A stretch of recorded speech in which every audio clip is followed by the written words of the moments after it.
Good evening, everybody. Thank you for joining us, and welcome to Game Night in the Region on the Region Sports Network. Coming to you tonight from Merrillville High School as Armor Construction presents live audio coverage of the 2025 Indiana High School Football State Tournament. Tonight, the Merrillville Pirates take on the Concord Minutemen. I'm Mike Dewan. I'll be handling the play-by-play for tonight's broadcast, and joining me with all the color analysis of tonight's semi-state championship in the class of 5A in the northern half of this great state, it is Jay Simmons. Good evening, Jay. Hey, great to be here, Mike, as we can see the Merrillville Pirates is running off into the locker room here on a little bit of a rainy night. It's going to be interesting to see how this weather affects the game tonight, Mike. Yeah, we'll get into our weather report a little bit later in the pregame, but yes, Jay, this is common ground for at least the Merrillville Pirates after coming off their win against Michigan City last week in the regional championship. Now they advanced to their third straight semi-state round, their third straight regional title, and a common theme kind of hovers over the Merrillville Pirates. Get over the hump. They're trying to do that this year, Jay. We saw a lot of the Merrillville Pirates talking about these guys. Yeah, and they're trying to break that ceiling that it seems like the Merrillville Pirates have sort of pinholed themselves into. But like we talked a few other times, Mike, how many teams in this area would love to have that problem of being to the semi-state 3 years in a row? I'm sure everybody would love to have that problem. As you look and see the Merrillville Pirates, they are 10-2 on the season on a 9-game roll. They are averaging 36 points a game, 15 points defensively. And then on the flip side, you've got Concord. Count them out. 9. 9 in a row, just like the Pirates. They are 11-1 coming into tonight. And Mike, give us just a brief summary of their game against Lafayette. Jeff, we were sitting here talking to some of the press guys that are from Concord area, and they're just sort of giving us a rundown. It's a crazy 47-45 victory in regionals at Lafayette, Jeff, or I'm sorry, at home. Yeah, Merrillville, of course, hosting this game. As Jay said, Merrillville, a team that's kind of been on a roll, but about the visitors as well, the Concord Minutemen, which is a great mascot name that you and I chuckled about on last night's episode, a Region Football Week. But they're coming into this game, Jay, off of a shootout against Lafayette Jefferson, taking it to a team that was ranked higher than them in the post-Week 9 poll. 47-45 was that final score. 37 points scored in the final frame. As we'll step aside here real quick for the national anthem.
Back here at Merrillville High School, Mike Dewan, Jay Simmons alongside me. We were just talking about what was a shootout last week for the Concord Minutemen again in that regional championship against the Broncos of Lafayette Jefferson. 37 points scored in that final frame. The starting quarterback for Concord, Bo Brunner, 300 passing yards, 160 rushing yards to his name. Derek Gomez, another piece we'll talk about for the Minutemen, had 7 catches for 140 yards, a touchdown. But that final sequence, Concord went for the win. They scored late. They went for 2, did not get it. Got the onside kick, got the ball back. The score at the time was 44-45. Kicked a 48-yard winner as time expired to punch their ticket to where they are here tonight. Oh, what a great finish, and that is awesome that they were able to do that. That takes a lot of nerve by that kicker, especially a high school kicker, 48 yards. I don't think it's going to happen tonight because, one, the weather conditions are just not going to allow it. But can we have a shootout here tonight? I have every indication that we will. We'll break down a little bit more. We'll take a quick break here, but you are listening to the IHSAA Football State Tournament, all made possible by Armor Construction on the Region Sports Network, the only game in town.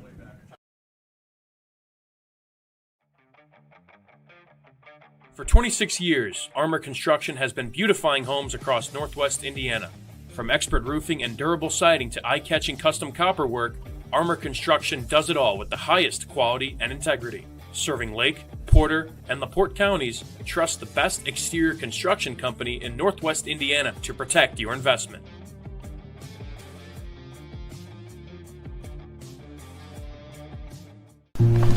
Ava, let's go. Try it on.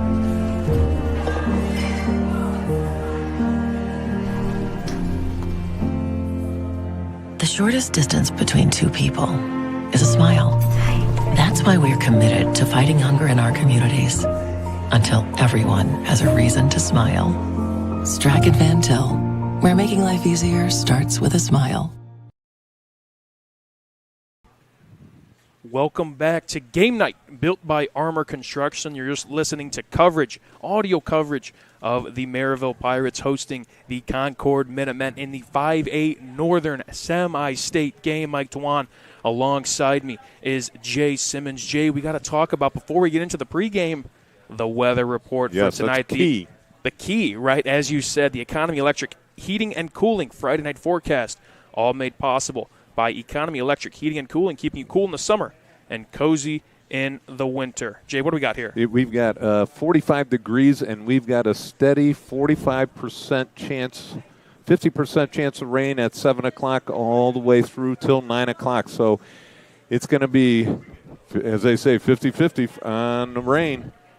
Something to look out for a little bit, right? A little bit of rain coming down here. And we were just talking about it just a second ago, and you're reflecting on this season, Mike. I do not remember a bad weather night. I remember maybe a couple games where there was some high winds, but I don't remember a Friday where it was rainy and just gloomy and ugly like it is today. I know there's no wind. We're looking at the flag at the south end of the field, and no movement at all. So it's going to be just the rain, but no wind. So that could be helpful. It's all about ball security tonight.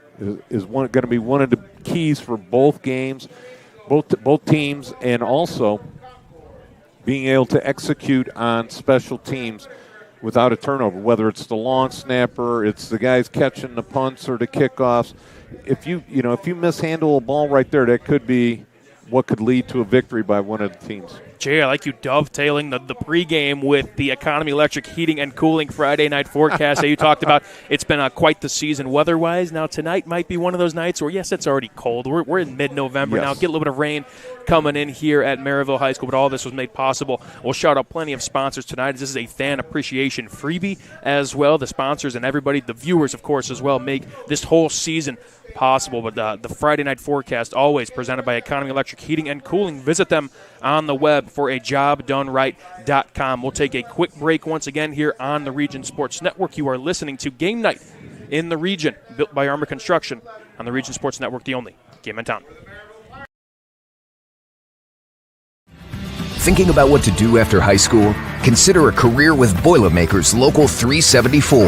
As a Boilermaker apprentice, you'll earn while you learn. We offer excellent wages and benefits, and as part of our no-cost hands-on apprenticeship program, you'll learn from the best in state-of-the-art training centers and on the job. Become a union Boilermaker and get on your way to a great career. Find out more, visit www.local374.org or call 219-845-1000. From lighting up Friday night football to powering the classrooms that shape the students of Lake County, IBEW Local 697 is proud to support our region schools and the communities we call home. A career as a union electrician could be your next great move. Your next cap might be a hard hat. IBEW Local 697, powering futures, powering the region. Welcome back to live audio coverage of the 2025 Indiana High School Football State Tournament. This is the Class 5A Northern semi-state game between Merrillville and Concord. Yes, this is an audio-only broadcast, so when we're not playing video as the game is going on, you are in the right place, at least if you're looking for an audio broadcast. Jay Simmons alongside me. I am Mike Dewan. Zach Snelly is our producer on site this evening. All this game night in the region is all built by Armor Construction. For roofing, siding, gutters, and more, call Armor Construction, 219-987-2023. Jay, we're just about 7 minutes until kickoff. Let's talk about the Merrillville Pirates. All right, let's Maybe do it. a little bit more. And starting with them, we'll look at their offense. And they are led by the Duneland Offensive Player of the Year under center, Michael Hill Jr. Michael Hill is coming off what a great season, 227 completions on 348 attempts, 3,090 yards through the air, 28 touchdowns, 9 interceptions. What a great ratio, touchdown to interception, but he also does it with his feet, Mike. He's got 77 carries, 336 yards, 6 touchdowns by his feet, so he's got 34 touchdowns total. And then you go to J.Q. Johnson, 158 carries, 1,065 yards, 12 touchdowns, 99 catches, 200 yards. I rounded up, Mike, because it says 199. I'm going with 200. I'm going with 200. And then 2 touchdowns through the air on some catches, so 14 touchdowns total. Well, that's a great piece. That's a yin and a yang right there. They work so well together. This offense, puts up points on the board. We kind of saw, again, how this team, this coming of age for the Merrillville Pirates, where we looked at those first 3 games, not too far from here. Their Week 1 matchup, the Andrean 59ers, of course, they always take on in the Battle of Broadway, which is a fun storyline. Yes, it is. Developing all throughout the night that we'll talk about. Week 2, they take on the back-to-back-to-back state champions in the Class 8A in Illinois, Loyola Academy. They dropped that game. Then they took on Crown Point as well at the Dog Pound, dropped that game. Since then, Merrillville has really kind of found its footing and obviously played its way now to its 3rd straight semi-state championship game. The only game they've given up more than 20 points is against Valparaiso. They gave up 21, and against Portage, 23. Other than that, it's been 14 or less with a couple one shutout pitched in there against LaPorte. They are doing it great. And you know what, I talked about the J.Q. Johnson, but they got some other piece. Rayshawn Shelley with 7 catches, 85 yards. You've got, Michael Smoot, 52 catches, 828 yards, 12 touchdown catches. Cameron Jordan does it both through the air and with the running. He's got 59 catches, 800 yards. I rounded those up as well. 75 carries and 700 yards on the ground, and to go with that, 10 TDs. So he accounts for 18 TDs on his own. So there's a couple guys that love to score, but this offense is so well diversified. If you take one thing away, then all of a sudden they take whatever you give them is how their offense is going to run. Definitely, and we'll talk about what it takes for them to win, but more so both sides. 2 teams are kind of looking in the mirror about Concord. Again, a team that puts up a lot of points, obviously winning a shootout last week, putting up 47 points on the board. But a thing to look out for, looking at last week's shootout and Concord winning,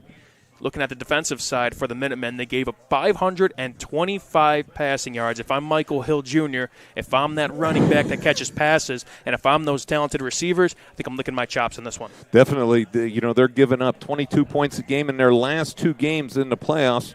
They have given up 45, 29, and also against Warsaw, 28 points. So their defense is susceptible to a lot of scoring. So Merrillville's got to take full advantage of that. So that said, we talked about the semi-state woes, a chance to make history for the Merrillville Pirates. They were in 1976. This program won the state championship. Since then, they've made this round 10 times, and they have fallen in every single game. Why tonight, Jay, can the Merrillville Pirates, as they've been saying all week, get over the hump? Why this team? One of the things that you don't talk about, you talk about this high-powered offense, you don't talk about how good their defense is. They cover from sideline to sideline. They can rush 4, they can rush 6, they can go man coverage, they can go zone coverage. You just don't know what you're going to get with this Pirate defense, and they pursue the ball better than any team in Northwest Indiana. They cover from sideline to sideline, and they've got a bunch of ball hawks in the secondary looking to pick off the ball as well. We will break down more of the rosters, but football is just right around the corner. We'll step aside one more time here in this pregame segment. You are listening to Game Night, built by Armor Construction on the Region Sports Network, the only game in town. Four Seasons Mechanical proudly serves Northwest Indiana, providing quality, reasonably priced, reliable service. With a quality and comfort guarantee, the professionals at Four Seasons Mechanical offer a wide range of services in heating, ventilation, and air conditioning. Whether it's residential or commercial, Four Seasons Mechanical is there 24/7. To find out more, the website is fourseasonsmechanical.com or give them a call at 219-756-7020. Four Seasons Mechanical, your indoor air quality specialist. Old Man Winter is just around the corner, and that means temperatures will soon begin to drop. And a region winter is not the time to be left out in the cold. The professionals at Economy Electric Heating and Cooling can tune up that old furnace or install a new unit that can last for years. Your family deserves to stay comfortable this winter, and with 24/7 emergency service, comfort is just a phone call away. Economy Electric Heating and Cooling, 219-923-4441. Or for more info, the website is forajobdoneright.com. You're listening to coverage of the Class 5A Northern Semi-State Championship, all made possible. Built by Armor Construction, we could say. This is Game Night, built by Armor Construction. When it's time to armor up, call Northern Indiana's top team, Armor Construction, for all your exterior remodeling needs. For more information, visit armorconstruction.net. Jay, any final thoughts as Merrillville took the field, Concord took the field, and they're all whites, Merrillville's in the all purples. Jay, how are we feeling gearing up for this? Again, a semi-state game here on the Region Sports Network. Well, I got to say one thing. Thanks for both teams, because it's going to be an easy night seeing the numbers. Both teams very well descripted in terms of us being able to see the numbers. But to look at this Concord offense, you got to say it's mano a mano, because they can pass the ball, run the ball just as well. Reese Bavard has 186 carries, 1,325 yards, 27 touchdowns. And then you go to their quarterback, Bo Burner. He's got 139 completions on 193 attempts, 1,900 yards, and that's without rounding up. As the captains now come out on the field for the coin toss. Jay, spoken like a true color commentator, the first thing you said was you're happy about the jersey combinations and that we're able to see them here at Merrillville High School. But, yes, this is a Concord offense we'll dive a little bit more into in the game, but a team that, again, kind of like looking in the mirror in comparison to this Merrillville offense, but maybe something that may lie in it, the defense. Concord giving up 22 points a game to Merrillville's 15. You highlighted that already with Merrillville and kind of the talent they have on that side of the ball. Yes, and it's going to be an interesting – let's see how they come out on kickoffs here. And Merrillville won the toss, Jay. And they want that offense on the field first, as the quarterback, number 3, Michael Hill Jr., and a couple of the captains, J.Q. Johnson, Warren Brown, a few other Merrillville Pirates back to the sideline. And they are ready to get on offense and potentially strike first. Yes, they've got to get out there. At least the minimum you want to do here is at least flip the field, get the ball to midfield, and then punt it away and get the Concord Minutemen deep in their own end of the field. But, hey, when you want the ball, you know you're confident. You know you're going to take it to the house here. You're going to get some points early on, and that's what Merrillville wants to establish.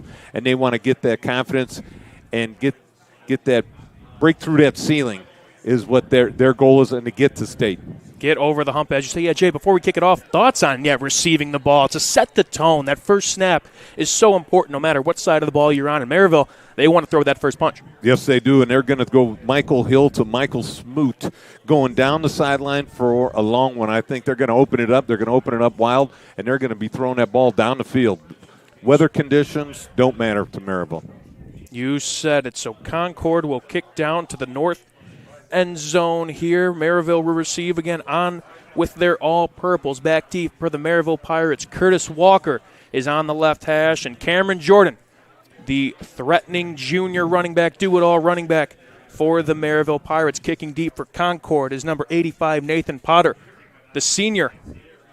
And we are set for football here, Jake. If I'm Concord, I don't kick it off deep. I kick it short. I kick a squib kick it. I don't want those guys getting the ball in open field because they're dangerous. Nonetheless, Jay, this is a Quintel kickoff. This kickoff and all kickoffs presented by Quintel Incorporated, handling jobs of all sizes throughout the country since 1994. Ladies and gentlemen, let's have some fun here at Merrillville High School as Concord will kick this one away. And we are ready for some football. Ball is kicked off to the right side, just about at the goal line. It is Walker. Bounces back to the right side. Good run there. Tries to find the corner to the 20. Shakes off a would-be tackler to the 30, 35, and gets pushed out and sets the tone early there, Jay. The Merrillville Pirates do. They'll take over at about the 35-yard line. Yeah, great job getting that all the way across the field. Walker started out on the left hash and did a great job. Got it up into the middle of the field and then saw an opening and outran the kickoff coverage of Concord and got it all the way up to the 35. Great field position for the Pirates to start this game. Curtis Walker making his presence known. Only a sophomore got the ball at the goal line and returned it all the way to the 35-yard line to set up this Merrillville Pirate offense that puts up points on the board. We talked about Michael Hill Jr. And we got a little excited, and all of a sudden a late flag came out, or a flag on the other side of the field. So we had a flag. Okay, so Merrillville got excited indeed here, Jay. So we have a holding call on the Merrillville Pirates. So that'll actually back things up to the 10-yard line, was where they will start off here. Their first drive of the night, a good return so far, and then obviously negated by penalty. And how will this Merrillville offense respond? Michael Hill in the gun. Next to him is J.Q. Johnson. Jordan goes motion to the top of what would be your screen. Hill is going to keep it, fakes the pitch, goes up the middle. Good gain there on the first play of the ball game. Fakes the pitch to J.Q. Johnson. Good gain of about 8. Yeah, nice job of blocking right there. They actually had trips to the wide side of the field.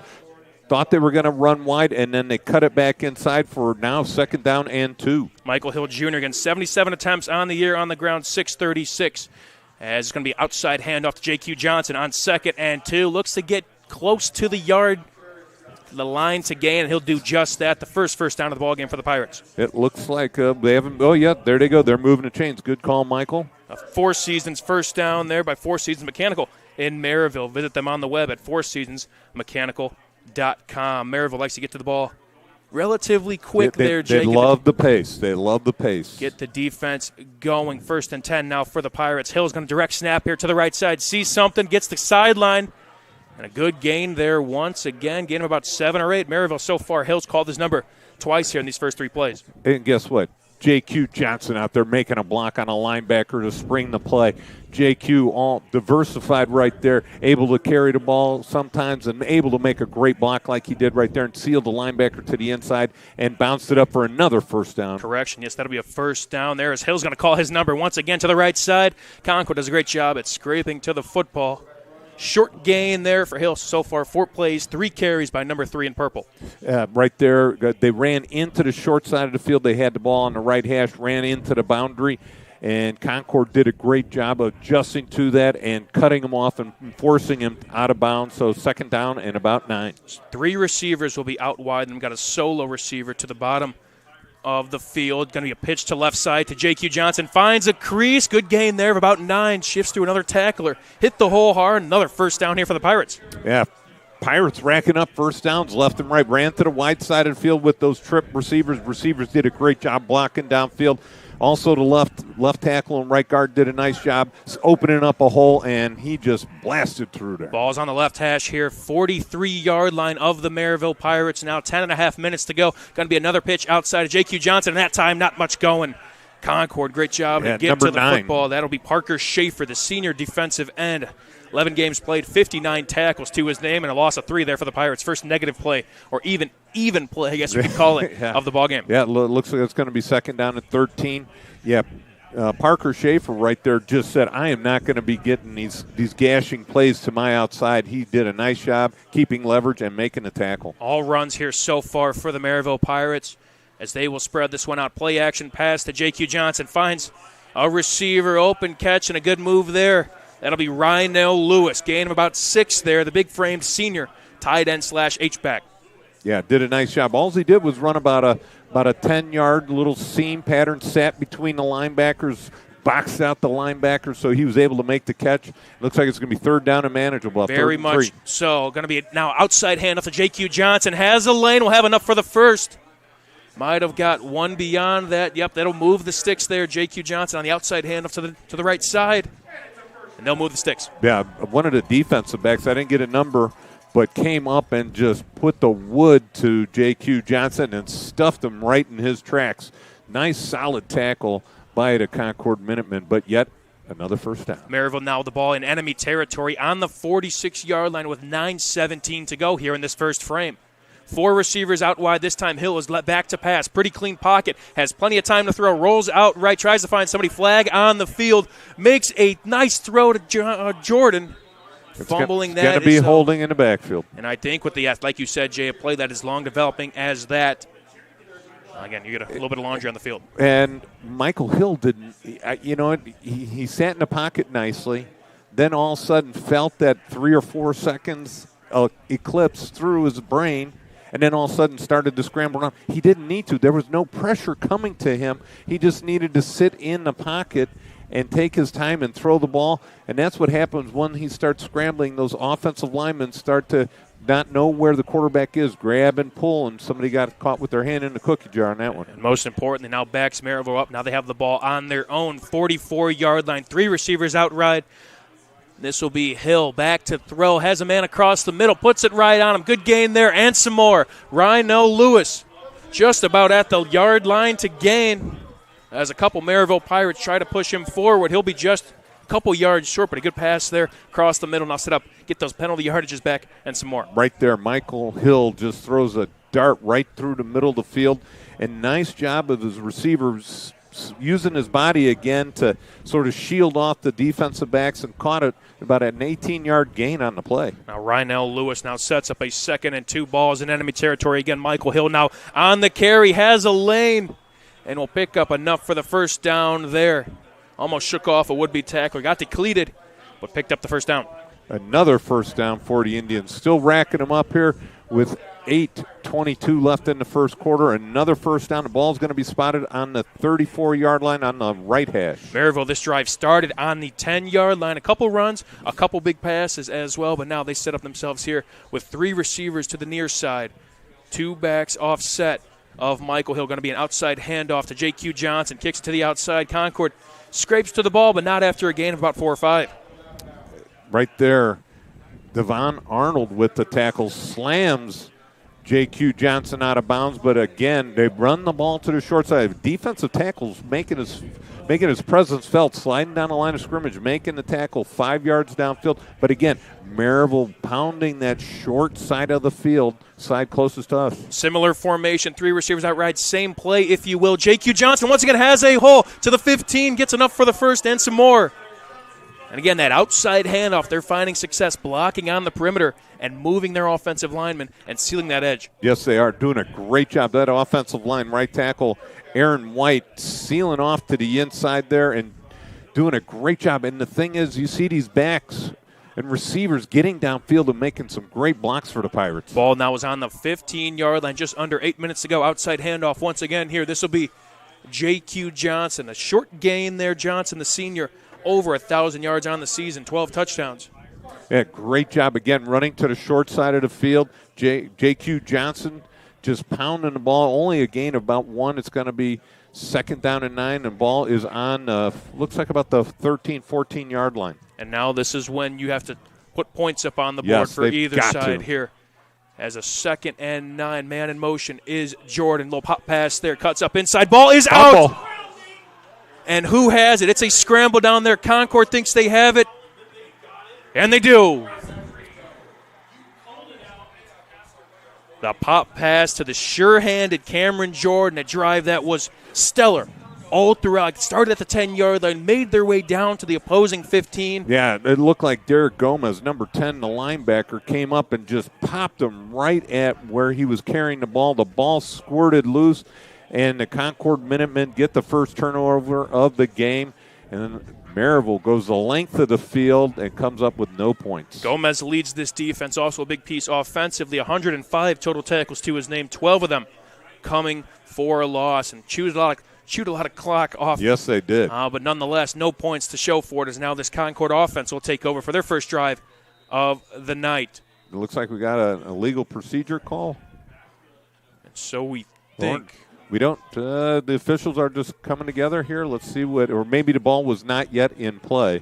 Yeah, I did not see a flag on the field, but now Concord. Okay, but it looks like one of the players for Merrillville was ill-equipped, so they sent him off the field. The whistle came from the far side of the field, so the play was stopped before it started, so no penalties on either team. Good call there, Jay, as Concord will take over at their own 14-yard line. 7:20 to go here in this opening frame. Man in motion. That looks to be Gomez. An inside handoff just after forcing the fumble with Merrillville all over that one on the first play of the ball game for the Concord offense. Yeah, great job. Looked like a couple linebackers just shooting right in there for Merrillville.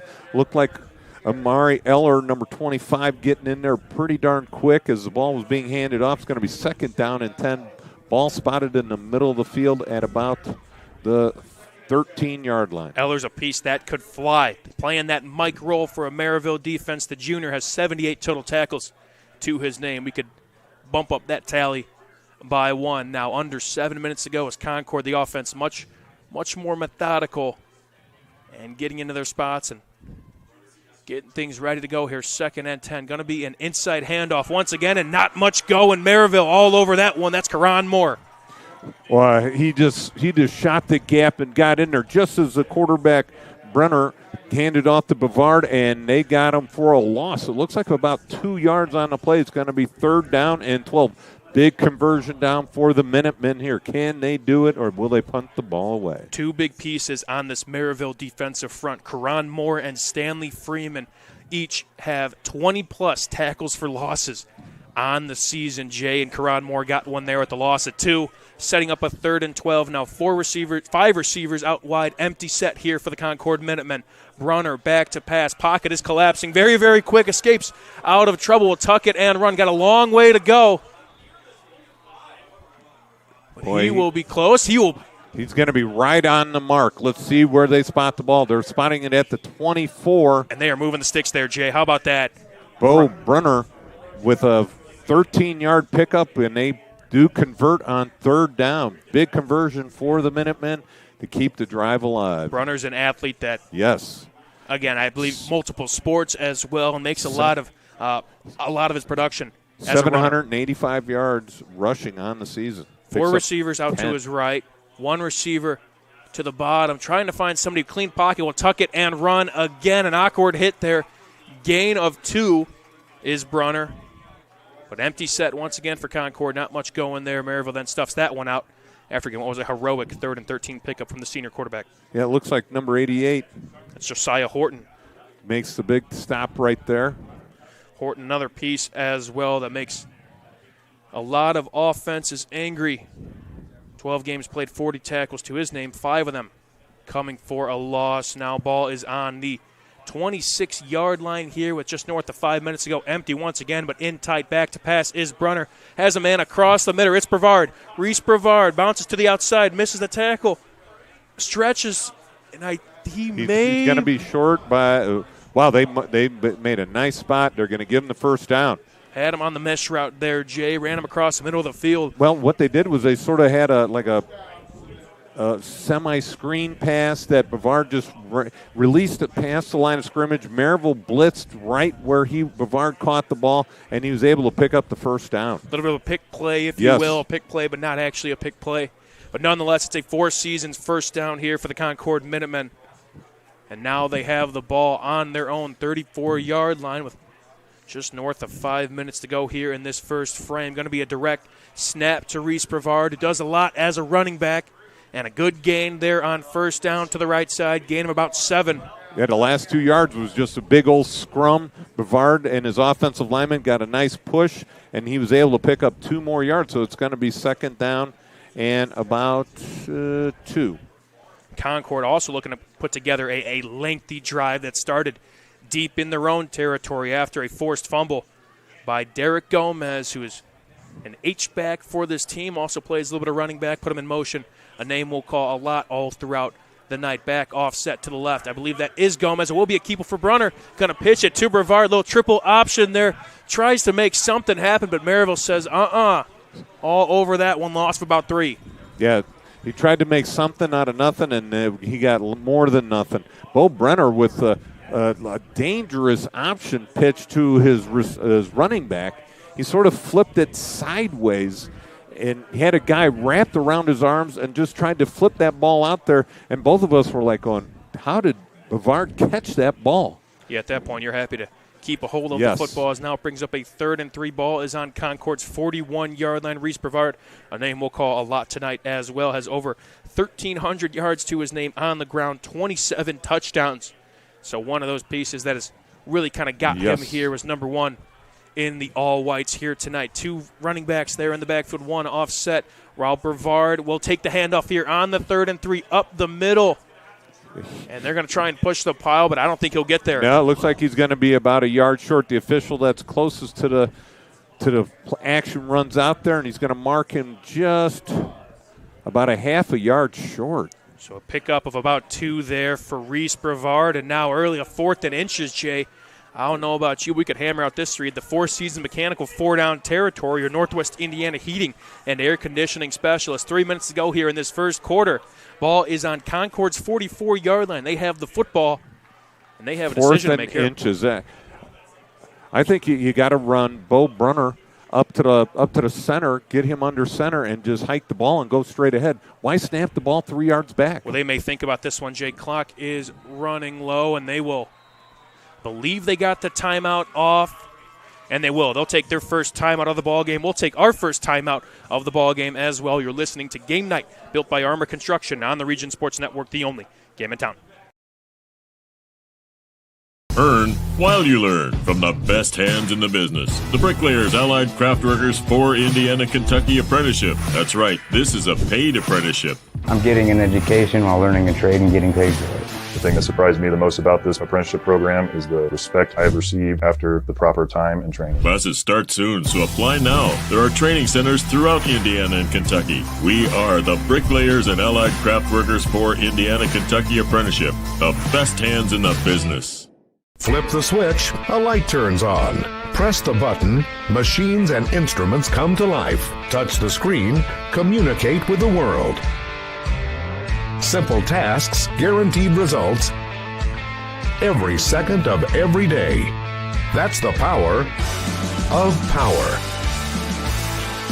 And that's the power brought to you by the NECA contractors and electrical workers of Local 531.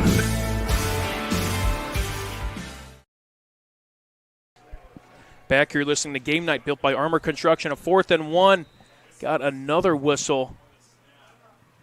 Maybe another equipment malfunction. Yeah, I saw the referee on the far side of the field. He said the mouth guard was hanging out, so I think he's subbing him off for a play. That's a cornerback. That's Antoine Jenkins for the Merrillville Pirates. That's twice now. That's twice by that cornerback on the far side. So in comes Rayshawn Shelley coming in at cornerback. But more importantly now, a 4th and 1 Concord offense stays on the field as 2 backs offset Brunner, one behind him, one to the left of him. It's going to be an inside handoff to Brevard. Finds a crease and will pick up enough for the first down. Yeah, and then some. Nice little pitch to the short side of the field. Run over that left guard, who's James Wilson, 5'9", 290. Don't call him late for lunch ever. Head on over to Catch, where the games are always on and the good times never stop. Whether you're here to watch the game on any of the 25 big screen TVs or enjoying the fantastic food with friends, we got you covered. Catch on the corner of Broadway and 30 in Merrillville. Get your catch on. As a first down now here for the Concord Minutemen. Similar formation, this time an inside handoff to Gomez. Good gain there. Winning first down, gain him about 3. Ball now on the 49-yard line of the Minutemen. Yeah, nice job of Derek Gomez getting his first touch of the game, 37. See, Gomez had 63 carries, 580 yards, 5 touchdowns, and did a nice job in that opening drive, popping the ball loose of the running back for Merrillville, Cameron Jordan. So now a 2nd and 8, though, after the Gomez carry. Brevard to the left of Brunner. Brevard will get the handoff there on an outside sweep. The speedy back finds a lane, kicks it to the outside, to the 30, to the 20. One man to beat, cuts inside. Touchdown, Minutemen. What a great cut at about the 15-yard line. It looked like the defensive back from Merrillville was going to catch him, and all of a sudden he stopped, let the defensive back go by him, and then planted and cut into the end zone. That was a 51-yard run by Brevard, which started out just a little quick pitch to to the right side, and then all of a sudden he made a couple guys miss. Nice head fakes in there, and then boom, once he got out to about the 35-yard line, outran everybody, and then boom, made a nice step at about the 15 to get in the end zone. Reese Brevard gets the Concord Minutemen on the board first. Again, a speedy do-it-all back. He'll hold the extra point, which it is up, and it is good. The Concord Minutemen strike first with 1:28 to go here in the first quarter. We'll be back here. This is Game Night, built by Armor Construction on the Region Sports Network, the only game in town.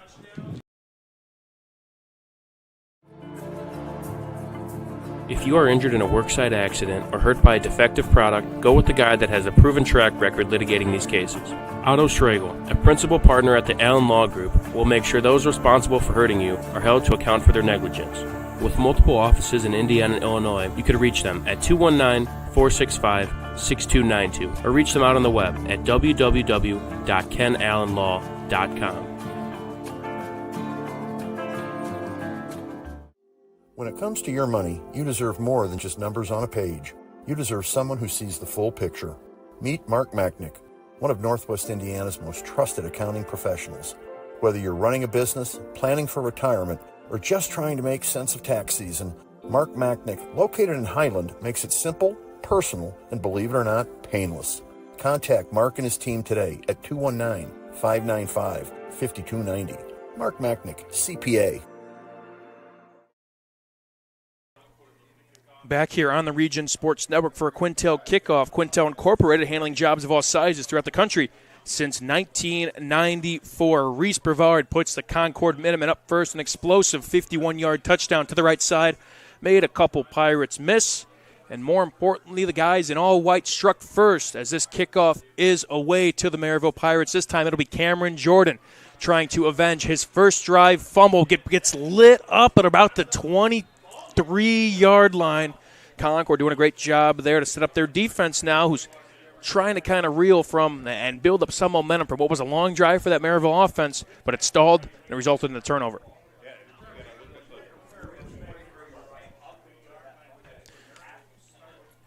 As we will take a look at the Concord offense coming out onto the field. The Concord defense. There we go. There you are, Jay Thanks Simmons. for bringing me back to the game. Good to have you here. Yeah, I was freaking out for a second, right? I needed my partner here as Merrillville now take over. A toss to the left side as J.Q. Johnson tries to throw a stiff arm there, makes one man miss, but not a second. Yeah, nice job of that swarming defense. Michael Smoot out there trying to make a block to no avail, and they get it down. Second down and 10. Merrillville's got to start throwing the ball a little bit more on first and second down. This defense is getting so moved up on the line of scrimmage that you got to do a little play action early to get that defense off key. Kamari Jackson on the tackle here, a second and 10. This time a play action. Hill back to pass, looks right, can't find anybody. Will roll out left, does have a lane and has some speed. Gain of about 6, but a flag on the field in the area of holding. Yeah, it looked like one of the offensive linemen, just as Michael Hill was breaking the pocket, grabbed onto a defensive lineman and spring him loose on the sideline. Boy, Merrillville just can't stand prosperity. If a fumble, a couple penalties on that opening drive, and now another penalty. And like you said it, Jay, that will be a holding call that will back up the Merrillville Pirates on what was a second and 10. The good gain for Michael Hill, but not so fast there. They will back them up now with about 45 seconds left to go here in this opening frame. And this is a secondary, Jay, that gave up over 500 passing yards last week against Lafayette Jefferson.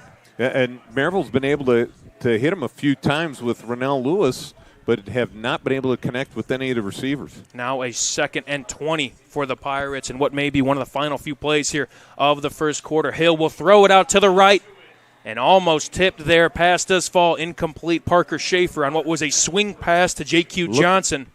Looked like he got just a finger on it and disrupted the whole play, and J.Q. Johnson dropped the ball.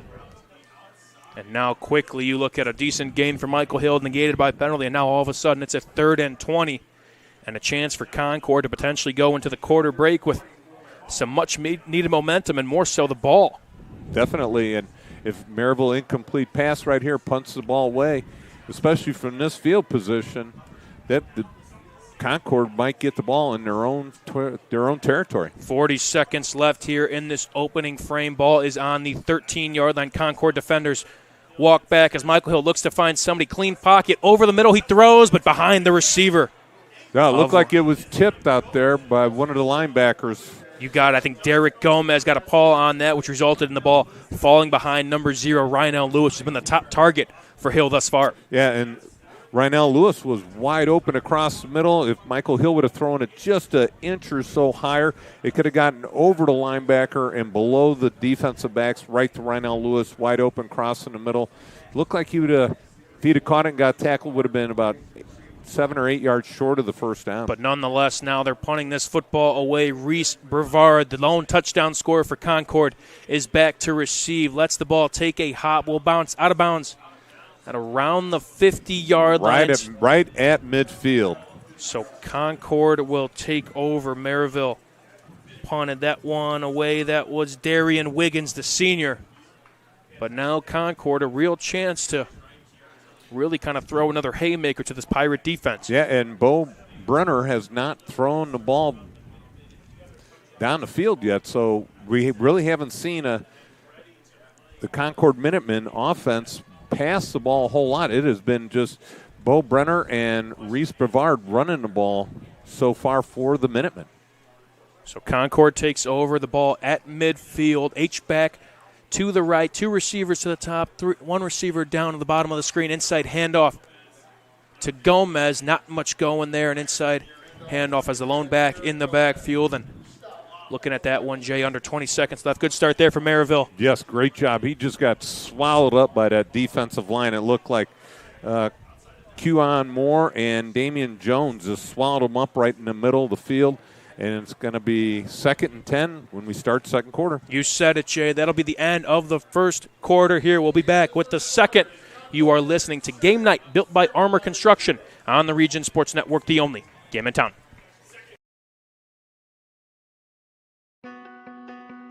Life isn't always loud. Sometimes it's the quiet moments that matter the most. Of effort, of a dream taking root. And behind those moments, there's trust. Thank you for trusting Centier Bank with those moments and making us a part of your story. Thank you for the opportunity to earn your trust.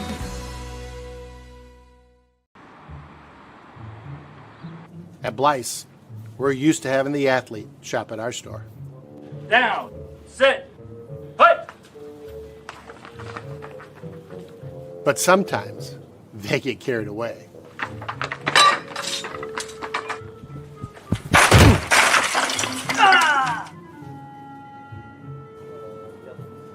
Blyce, this is where the athlete shops.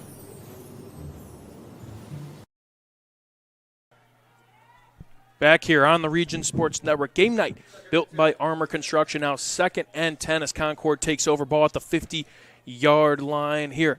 It'll be an inside quarterback draw to Bo Brunner. Will bounce it to the left side, but a good job there from Merrillville tripping up. Brunner is number 22, Antoine Jenkins, back in the ballgame. Yeah, nice job forcing him all the way to the sideline and using that sideline as another tackler. And it just holds them down to only a gain of about 3, so 3rd down and 7. The ball is now on the left hash. Let's see if the Concord Minutemen use the wide side of the field to try and pass and get this first down. That is the Pirate 47-yard line. Now we take a look at what happened on the first drive at 3rd and long, and Bo Brunner used his legs, and Merrillville did a great job at containing the pass. But now Merrillville maybe sending some pressure, looking at their defensive line. Going to be a quick pass, a wheel route, and a wide-open Brevard. Watch out to the 30.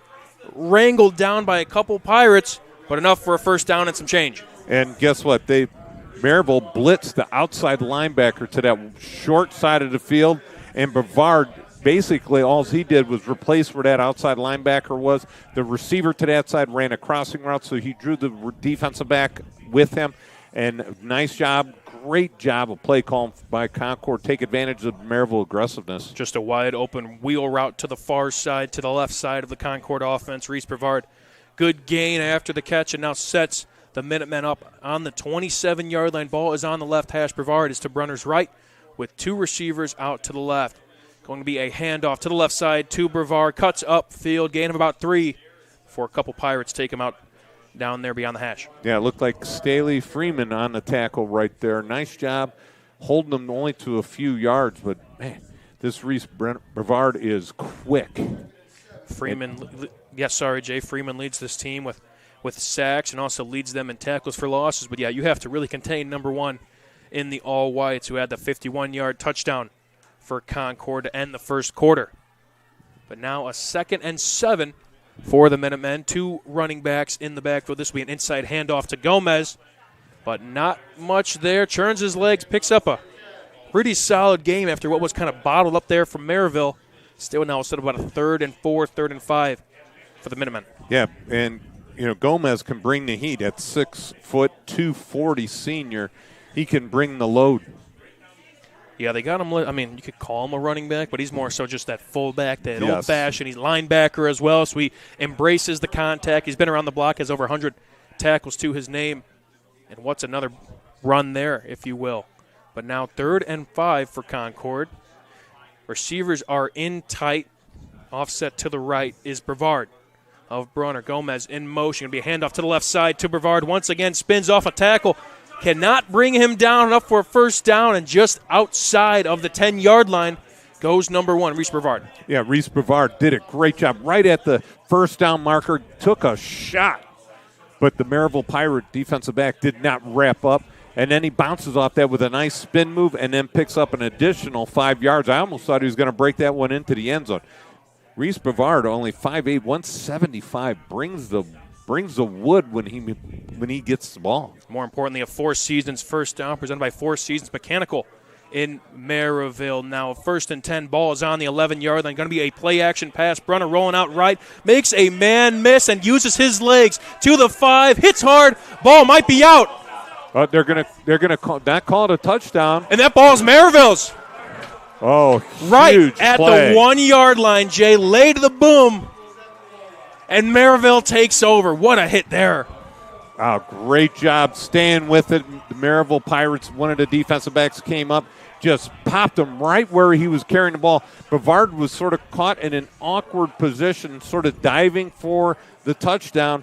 And Brenner comes up and diving for the touchdown and got caught with his ball over his shoulder, and the ball squirts loose into the end zone. Merrillville couldn't have bet the best outcome of all, gets the ball at the 20-yard line. You said it. Greg Hughes came up with the fumble recovery. Bo Brunner, a play action, had a man in the flat, but wide open. Some pressure on him, had to cause him to make a man miss, used his legs, and he said kind of dove for the end zone. Merrillville hit him right at the goal line before he broke the plane, and more importantly, they take over now. Another crucial turnover here in the early stages of the game.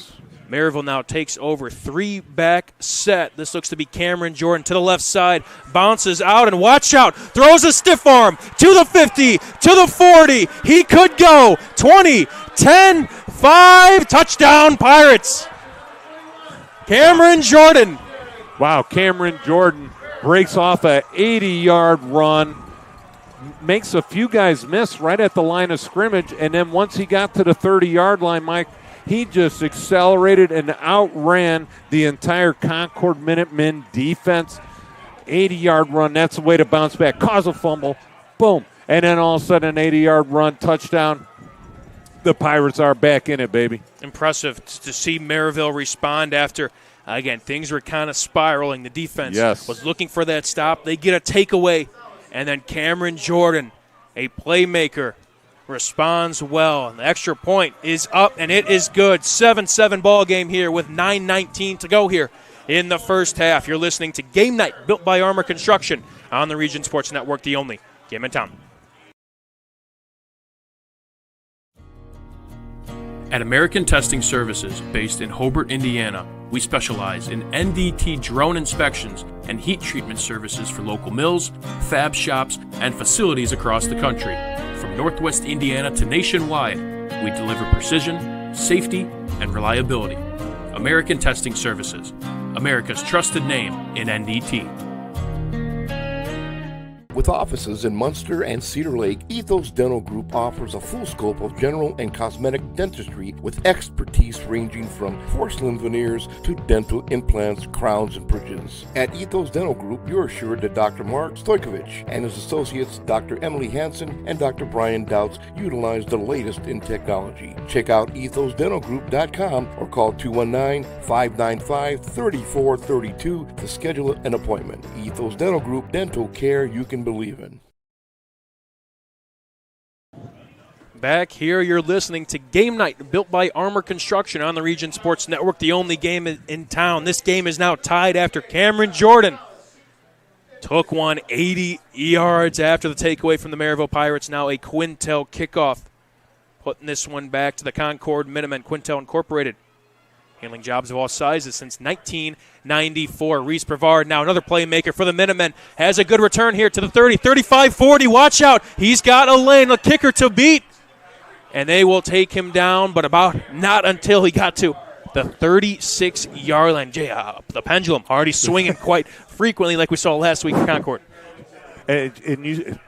Brevard jumped right in front of the other deep receiver, took the ball on the bounce, took it with momentum where the other guy was standing still. He took it with momentum and then shot right to the left sideline and took the ball all the way down to their 38-yard line. He is, wow, it's just insane. His speed in the open field is lights out. So far, it is what team is going to respond. Right now, we've seen it from both sides here thus far. Now Concord will take over at the 38-yard line on a 1st and 10. Going to be a QB keeper.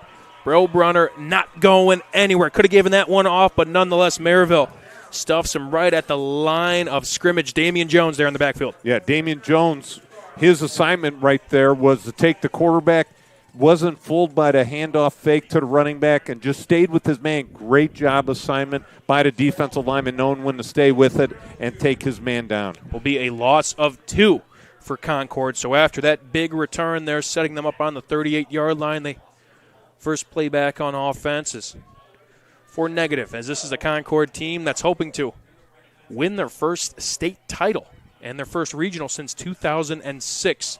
Going to be a pass here for Brenner. Looking left, clean pocket, has all day to throw, but that one's intercepted. Ill-advised throw, and coming up with that one is number 8, Greg Hughes. Greg Hughes did a great job baiting the quarterback. The crosser was wide open going across the field, and then all of a sudden Greg Hughes just sort of sandbagged a little bit, stayed behind him, and then once the ball was thrown, jumps in front of him, makes the big pick. Merrillville bouncing back after giving off that big kickoff return to the Minutemen with another turnover. So far, that is the 3rd turnover in this game. We talked about weather and the rain possibly playing some effect on it, or just at least the rain that looks like it's stopped for now. The wet ball, maybe that's playing a little bit into it. Nonetheless, yeah, you said it, Jay. Sudden change is all across the field as Merrillville lines up in a similar formation on that touchdown run. That was until Brad Cease has called a timeout for the Pirates. We'll take a timeout here. You're listening to Game Night, built by Armor Construction on the Region Sports Network, the only game in town.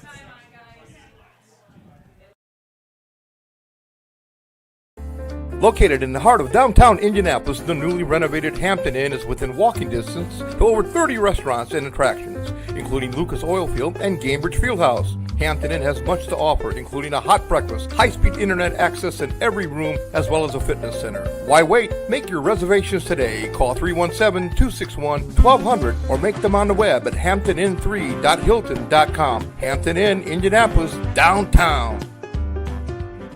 One of Northwest Indiana's most respected law firms, Burke, Costanza & Carberry, now has an office in LaPorte. With additional offices in Merrillville and Valparaiso, BCC serves their clients with more than 20 attorneys. Providing trusted counsel and advocacy, BCC practices in a wide range of areas including estate planning, real estate, and personal injury. BCC is committed to serving the region's growing legal needs. Learn more about Burke, Costanza & Carberry online at bcclegal.com.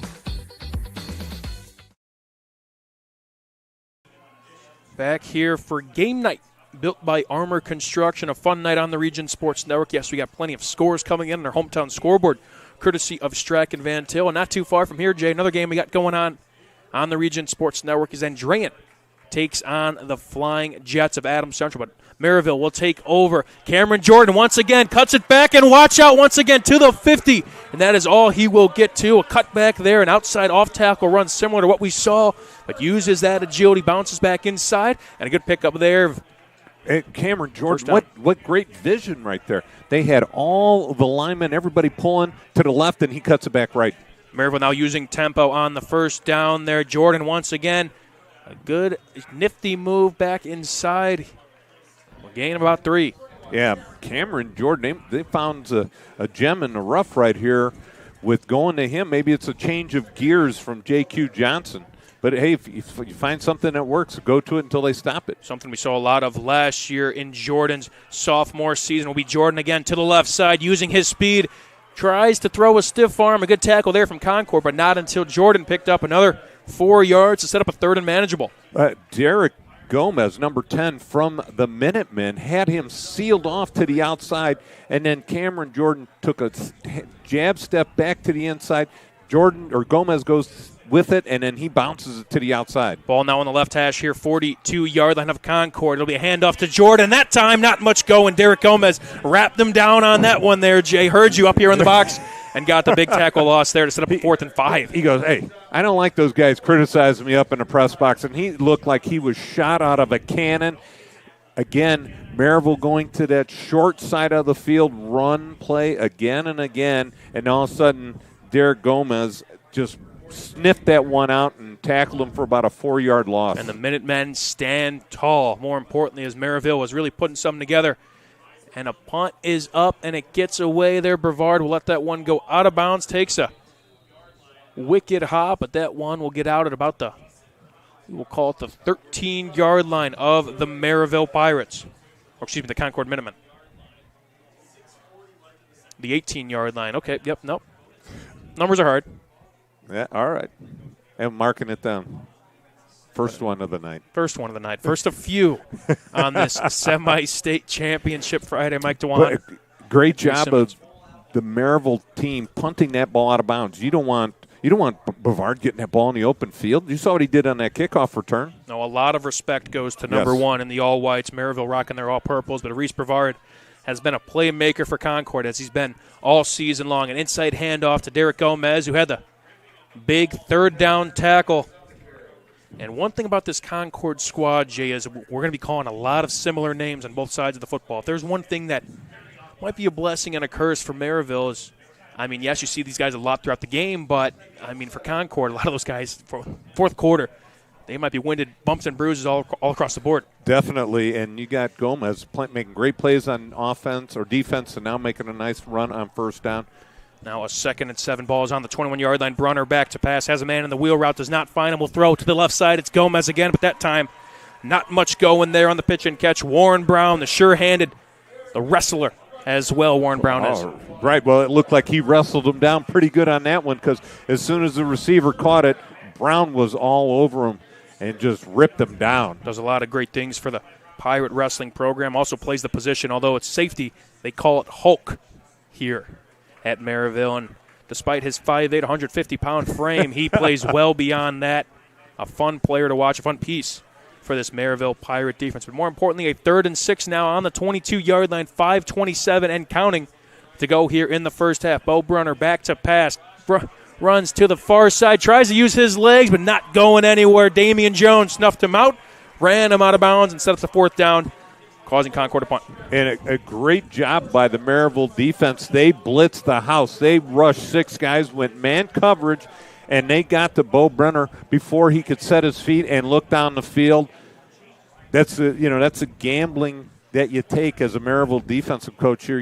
You blitz, go man-to-man, and hope you get to him before he can find an open receiver, and they did that. And more importantly now, Merrillville really trying to take advantage of what could be some good field position. Warren Brown is back to receive, standing at about his own 48-yard line. Snap is up and away, a liner, and it's going well out of bounds to the far side from our vantage point. And at that point, where will they spot it? It almost looked like it bounced off the stands and came back in. He's still walking. The ball will be marked, Jay, at the 39-yard line of Concord. So a punt that they might want to have back, but more importantly for the Merrillville offense now, some great their best field position obviously of the night. And again, that might be the wet ball coming into play right there. And Concord, just bad special teams. It's going to play a factor in this game. Huge break for Merrillville. Weather makes things that should be easy a little bit more difficult now. A similar formation we've seen before. 3 running backs now, 1 in motion. Now 2 backs offset. This will be J.Q. Johnson to the right side. Another sweep. Tries to bounce inside. Shakes off a tackler. First down and some more to the 20. And wrangled down by a couple Minutemen at the 18, 17-yard line. But J.Q. Johnson, another sweep. That time big pickup there, Jay. 10, 20-yard pickup right there by J.Q. Johnson. It looked like he was stopped right at the line of scrimmage, and then he torpedoed himself underneath the tacklers and squirted through for a big gain. Man in motion is, get that, but that'll be Johnson once again to the right side. Once again has a lane. Does he have the score? I think he's in. And what a great job. Tiptoed right down the sideline, used every inch of the field. A little toss to the short side of the field. Again, both teams really running the ball to the short side of the field. J.Q. Johnson stretches it all the way to the sideline, turns it up, and what a great block by Michael Smoot down the field. The last man to make a tackle. Smoot takes care of him, and J.Q. waltzes in for the touchdown. J.Q. Johnson's been doing this for a few seasons now. Again, another touchdown to his name on the sweep to the right side and broke the plane there. Jay had the pylon. And more importantly, put Merrillville up in front. Snap is good. Kick is up and away, and kick is good. Merrillville now up 14-7, 5:04 to go here in the first half. You're listening to Game Night, built by Armor Construction on the Region Sports Network, the only game in town. Catch is an elite sports-themed eatery with over 25 big-screen TVs featuring the NFL Ticket. Located on the corner of US 30 and Broadway in Merrillville, Catch is open 7 days a week. Stop in and catch your favorite team while enjoying a delicious entree off of our full menu. With a private dining area that seats up to 40 people, now is the time to plan your private event. Check out Catch on the web at catch22nwi.com. Catch in Merrillville. Get your catch on. Looking for something fresh to eat? Look no further than McAllister's Deli in Merrillville. McAllister serves up handcrafted sandwiches, fresh salads, ginormous spuds, and of course their famous sweet tea. And they do it 7 days a week. Once you're there, relax and let them handle the rest. McAllister's Deli is located at 8217 Broadway in Merrillville. Dine in or carry out. Call 219-472-0663 or order online at McAllistersDeli.com/Merrillville. Sign up for McAllister's Reward. Earn, redeem, and enjoy. McAllister's Deli in Merrillville. Back here listening to Game Night in the Region, built by Armor Construction now for a Quintel kickoff made possible by Quintel Incorporated, specializing in the reconditioning, repair, and remanufacturing of heat exchangers. Merrillville now back in front after a J.Q. Johnson touchdown. Now a pooch kick here and a good return here. Already got the ball at good field position, and now Concord will take over at the we'll call it the 47-yard line on their own side there. They're on the return for Concord. I believe that Derek was Gomez. Derek Gomez, number 10. Guess who, right? And they Wait a minute. Is he selling popcorn in the stands? I think I see him up there because he's doing it all for the Minutemen. We'll be saying that name in our sleep, if you will. Again, but Concord now looks to respond after, again, they had a 7-0 lead in Merrillville. They had a chance to make it 14-0. Merrillville popped the ball out. Cameron Jordan, an 80-yard touchdown. Merrillville gets the ball back on a shaked punt. And then J.Q. Johnson, the yin and yang of that Merrillville backfield, each find the end zone here in that first half. But now Bo Brunner hopes to respond. A play fake there. Going to be a pass to Gomez there on a tunnel screen and get him in space and let him rumble now into enemy territory. Ball on the 40-yard line now for a Four Seasons first down. And nice job. Looks like for Merrillville that was Q-Ron Moore making the tackle 10 yards downfield. And a couple defensive backs from Merrillville came up and tried to get underneath Gomez, and he just plowed him over, and Moore had to come from his defensive tackle position to make the stop. And a quick hitter there. Now ball on the 40-yard line, under 5 minutes to go. Browner going to be an inside handoff to Brevard. Gang up in the backfield, but still a good second effort there, Jay, from a runner that is not Again, a similar stature to Gomez. More again, 5'8", 195 is Reese Brevard. But a pickup there could have been a loss of 2, gain of 2. The way he ran right there sort of gave me a glimpse of the old Barry Sanders right there. He made 3 guys miss within a foot of each other and then was able to pick up about 3 or 4 yards, and that's what he was famous for in his Hall of Fame career. Just a fun player to watch here thus far with almost the whole first half in the books. Going to be a handoff to one once again and churning his legs for a few, but will set up a 3rd down and about 5. Now ball will be spotted at the Merrillville 35-yard line on the right hash. That's going to be a big conversion down for the Minutemen. Can they do it? Keep this drive alive. Stop the 14-point swing of the Merrillville Pirates in this second quarter. 3:25 and counting from the first half action here at Demery Stadium, just off of I-65, and what is going to be a fun night in Broadway with Andre and not too far from us. I'd imagine that's a dirty game over there with the weather we had in the grass field. As Bo Brunner will run to the right side. A good gain there, uses his speed. Will he have enough? Is shoved out of bounds. Looks like he's going to be marked out about the 32, so he's going to be about 2 yards short. You got it, Jay. Line to gain was in between the 31 and the 30-yard line, and now we get to this point. 3 minutes to go. Ball's out of bounds. You got a couple timeouts to your name if you're Concord. Decision time, if you will. You got to go for it. There is no doubt in my mind that you've got to go for it here.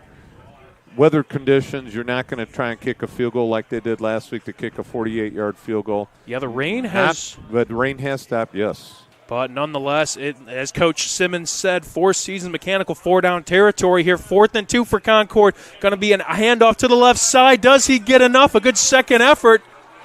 It looks like he is short. Merrillville defense jumping up and down, coming off the field. The Pirates stop him a yard short. And he is a yard short is Brevard. Merrillville stands tall once again.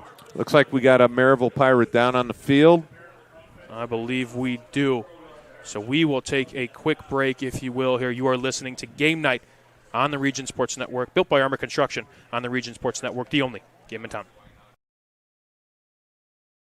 Looking for authentic Mexican flavor in the region? Come and enjoy the fresh, bold taste of La Torria Mexican Restaurant in Merrillville. Located at 540 East 81st Avenue, La Torria is open Monday through Saturday for lunch and dinner. From sizzling entrees to home-style favorites, every dish made with tradition and packed with flavor. And with daily specials, there's always something new to try. Hungry now? Give them a call, 219-472-8262. Dine in or carry out. La Torria Mexican Restaurant. A little bit of Mexico in your own backyard. Some see a wrestling match. We see a 6-minute lesson in grit.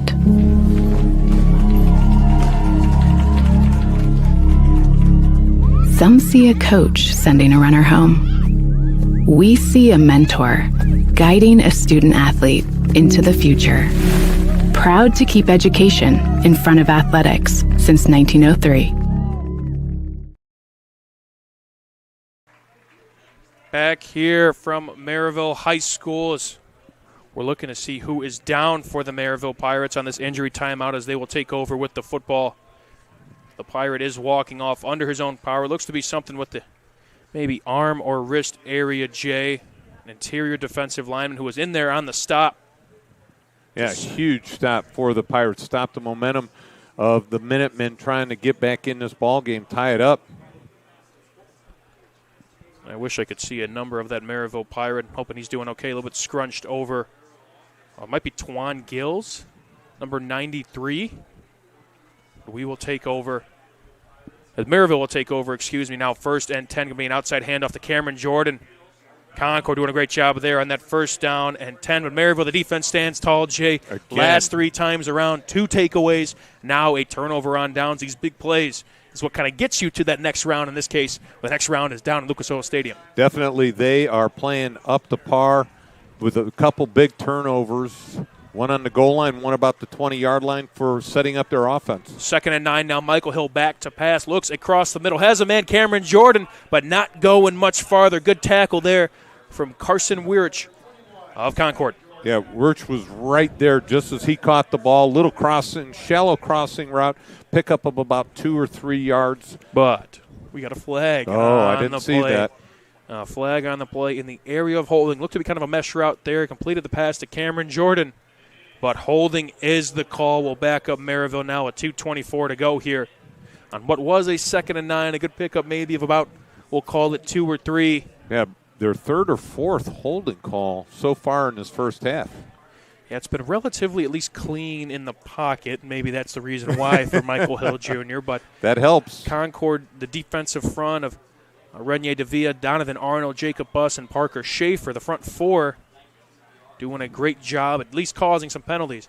Now 4 receivers out wide, going to be a quarterback draw, has a little bit of a lane to run as Michael Hill Jr. to the outside he goes. Picks up a good chunk of that yardage back and some. Yeah, it looks like it's going to be 3rd down and about 6 is where it looks like they're going to mark it at the 35-yard line. Michael Hill, again, short side of the field. Both teams really hitting it hard to the short side of the field from the hash mark to the sideline. Ball is on the left hash as a flag now comes in. Line to gain is the 41-yard line. But I believe Concord might have snuck another man on the field as Merrillville is pointing to that side. And so it'll be a 5-yard penalty. That makes your 3rd and 6 now a little bit more friendlier. Yes, it does. Simple math, right? Yes. You take 6 minus 5, and you got 1 chance to do it, 2 chances to do it, we'll say. Out with 2:15 left. And now still a little miscommunication now from Concord. In maybe the second quarter. Trying to sneak out maybe a bigger unit to maybe stuff this run game. Now 2 backs offset to Hill, trying to hard count there. Offset to him to his right is Cameron Jordan. To his left is J.Q. Johnson. Both have scored tonight. 3 receivers out wide as now 2:15 still reads the clock. Hill going to be an outside handoff to J.Q. Johnson. Finds a lane to the 50, to the 45, 40. Wrangled down. Still on his feet. No. Spins out of that one. And goodbye, J.Q. Johnson. What a run by the senior. Touchdown Pirates. 60-yard run right there. What a great job. And Michael, you made a great call at about the 40-yard line in Merrillville territory. 2 men had him wrapped up. He refused to go down. They hit him. They flipped him around. He spun, made a 180, spun back around, and boom, he goes into the end zone on a 60-yard run with 2:03 left in the second quarter. Put Merrillville up 20-7, waiting for the PAT. J.Q. Johnson, are you kidding me? His second score of the ball game. Snap and kick. The whole operation is no good. Kick looked to go left there on that one. So after the J.Q. Johnson touchdown, the kick is no good, but Merrillville still leads 20-7 here. 2 minutes to go here in the second half. That you're listening to Game Night, built by Armor Construction on the Region Sports Network, the only game in town.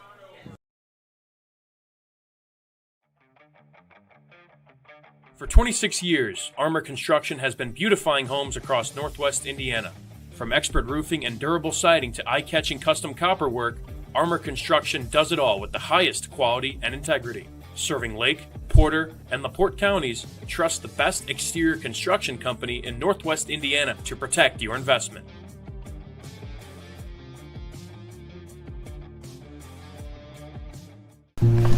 Ava, let's go. Try it on.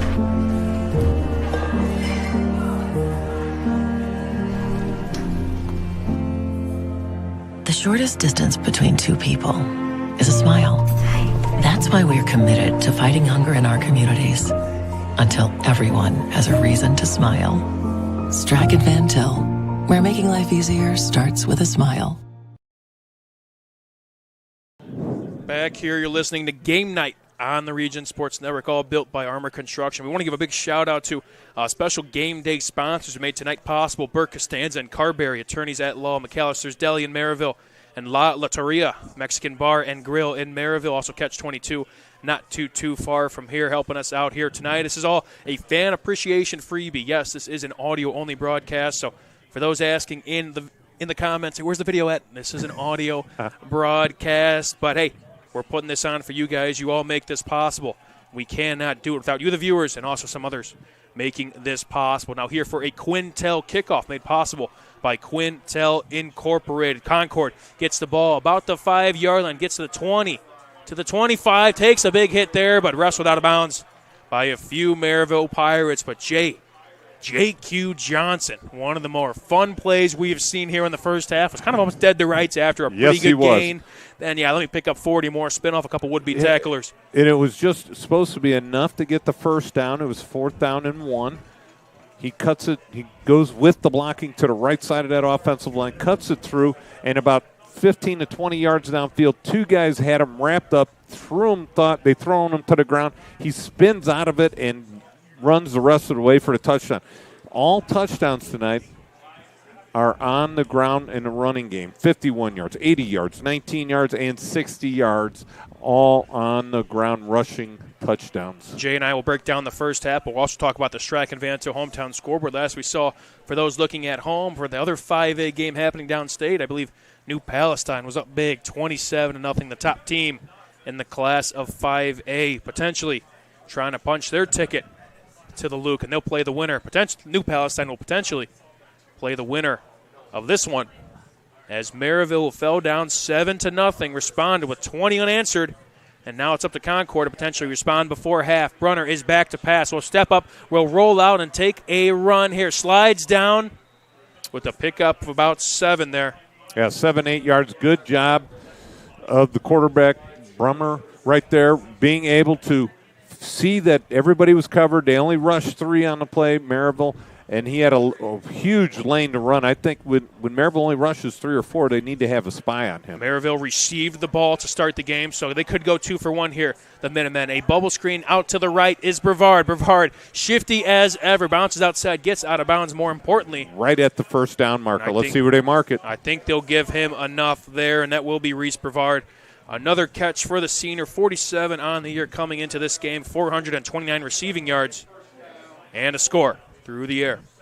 And it will be a 4-season mechanical first down, and more importantly, stops the clock now with 1:20 to go here in this first half. Yeah, and Concord only has 2 timeouts left, so they got to be very frugal with how they go about managing this game. Do they go for first downs? They go for the middle of the field? All kinds of questions to answer. Brunner back to pass, and what was an empty set will step up, but wrangle down, escapes the hit, will roll out left, tries to use his athleticism, does get the edge, flips it, and did he catch it? No. That ball hit the ground. We're not playing, what do I call it, jacks out here? We're not playing that one there, Jay.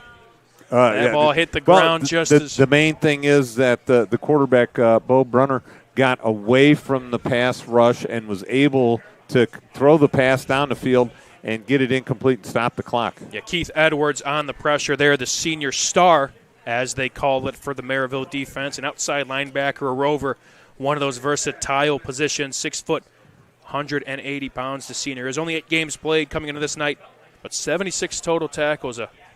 Had an impact there. 3 receivers out right, 2 out left. Empty set for Brunner. Pocket is collapsing. Will roll out right. Comeback route puts it on the money. First down and some change. Pass is complete to the senior receiver, Chase Thompson.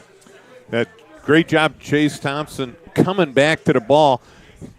And Brenner, dead sprint, rolling all the way out to his right, throws it across his body and gets the first down. Clock starts. The ball is now on the 49-yard line with just under a minute to go. You said 2 timeouts for the Concord Minutemen. Brevard is going to be in the flat. A pass is thrown and incomplete, knocked away there. Is number 25, Amari Eller. Mike breaking that one up. Yeah, it looked like he had Reese Brevard in the flat wide open. He'd get that guy the ball in space and let him work his magic. Threw that one across the field, so if it were to be complete, then it'd really have to kind of get it in gear. The Minutemen would have to, or clock it. Clock it, timeout. That's going to be 2nd and 10, 45 seconds left. Ball is on Concord's 49-yard line, 45.5 seconds to go here in the first half. Brevard is off to Brunner's right, and 2 receivers on each side. Brunner now steps up. Will chuck this one deep. Does have a man, and he missed him. Chase Thompson found his way behind the Merrillville defense. Again, one of those tough throws for Brunner where he stepped up in the pocket, maybe a little bit off platform, but Merrillville caught a break. Yes, they did, and that's the reason why that ball was incomplete is because he had so much momentum going forward that he didn't realize he had to take just a tad off it. That and Chase Thompson was running more across the field, and Bo thought he was running up the field and led him down the field. So a little bit of a miscommunication there, but it's going to be 3rd down and 10, 38 seconds left. May pay off to be a crucial one. Empty set now for Brunner. Back to pass. Relatively clean pocket until some pressure comes from Merrillville. Has to get rid of it, and the ball is taken away from Merrillville. Horton. A strip sack. Horton. Josiah Horton throws that paw in there. Again, Brunner was rolling out left. Horton was coming. Again, when Brunner started to open up there, Jay, and Horton just threw his arm down, stripped the ball away, and a big takeaway from Merrillville once again. Bo made the big mistake right there, Mike, of trying to set his feet to throw, and Horton, just as he was turning to set his feet to throw down the field, Horton just reached in there and snatched that ball out of his hands. Great play. Merrillville, 30 seconds left, 35 yards to go, and 3 timeouts left. Horton, and what would be his 3rd sack of the ball game, or it's not the ball game, of the season, but the biggest one of his junior campaign. Took the ball away in the process. Now ball is on the 35-yard line, right hash. Michael Hill back to pass. We'll throw it to Cameron Jordan. Pick up of about 5, a little bit of a quick hitch route there. I believe we will stop the clock here, and what would be a early timeout burned here from Merrillville. A good timeout right here. By the time you get up there, and you don't want to spike it because it's only 2nd down. Good job. Call the timeout. Take the gain. Come back. Set up a big play right here. Maybe go down the field a little bit. See what Michael Hill can do. But Jay, nonetheless, I think the story here with now 23.9 seconds to go here in this first half, it's been the Merrillville defense that, yes, they gave up the big play. But since then, they have forced a couple we got 3 turnovers, and one of them as well, a turnover on downs. So their next 4 drives after that touchdown, it has been impressive to see what Brad Cease and his group defensively are doing, especially setting up their offense as well. Yeah, they're carrying the Pirates right now, doing a great job. A turnover at the goal line, get the ball out at the 20, a pickoff, a fumble right there, and then by Bo Brunner, and then also, like you said, the stoppage on downs. They are putting the offense back on this field and giving them great field position. So Merrillville recently burned that timeout. Ball's on the 31-yard line. Michael Hill back to pass. 5 receivers out in the field trying to make something happen. Hill rolls out left, throws on the run. Does he have it? He does. What a catch. They're going to call it complete at the 20-yard line. That is to Mikkel Smoot, the top target for this Merrillville offense. Hill rolled out to his left. Just a next-level throw from the Duneland offensive player. They're marking it at the 19. Clock has stopped. 14.6 seconds left on the left hash. But what a throw from the deck. Offensive player of the year. Michael Hill will now pump and go. Might have been a broken play from the start. Trying to get out of bounds. Makes a man miss. Does a great job of, again, making a couple guys, using his elusiveness. Could have been caught inbounds. Gets out of bounds. But, Jay, that play took 7 seconds and lost 2 yards on that one. Definitely got to get this one off and get it off quickly. I think you got to throw it in the end zone here. Or if you do complete it in the field of play, I think Merrillville still has 1 timeout left, so they can get it. But it's got to be a quick hitter. Either a quick slant, fade, quick out, something of that nature. Now a 2nd and 12. 4 receivers out right. Will look left. Has a man. And a good play there from Concord. A little bit underthrown. The intended receiver was the 6'5", Rhino Lewis, but broken up there by Concord. Again, just a go route there, Jay. Yes. Throw it up there, see if you can come down with it. But just off the back of that Concord defender. The problem with that one was Hill did not get rid of it quick enough. By the time he let go of that ball, it was already in the end zone. He needed to get rid of that ball to where the receiver was catching it about the five or goal line area, so that way he could adjust to the ball. Just it gave him no room. Mark Herman with the breakup, and now more importantly, a big-time field goal here for Benito Gonzalez. The senior kicker. Ball is on the left hash, and Concord will burn a timeout here. So the ball is on the 22-yard line. That'll make it about a 39-yarder, we'll call it there, Jay. Yes. So no wind to speak of. The flag is barely moving, so no wind to speak of. looks like the rain has subsided for right now, so hopefully as a coach, you have about 3 or 4 balls you use. You keep one hidden from everybody for a situation like this. You bring out the dry ball for the snapper and the holder. I like it. For times like these, right? Yes, I remember. Hey, that was when I was coaching JV. We were on a Saturday morning. It was pouring rain. I told one of the guys, put this ball away. Do not touch it until the fourth quarter. We needed the ball with a dry ball to go the length of the field. Rain had stopped, but it was still wet and mushy out there. We took the ball down the field and were able to score with about 30 seconds left, but it was because of the dry ball. Special teams savant Jay Simmons, also a color commentator for the Region Sports Network. How about it? We are fortunate to be in your presence, Jay Simmons. Somebody else calling a timeout here. Concord will, Merrillville, so that'll be Concord's timeout again. I didn't know they had one left. I thought they had burnt one earlier in the quarter, but I guess I was wrong. Can't bet mark it down. Mark it down. There you go. Yep. My first one of the day. What?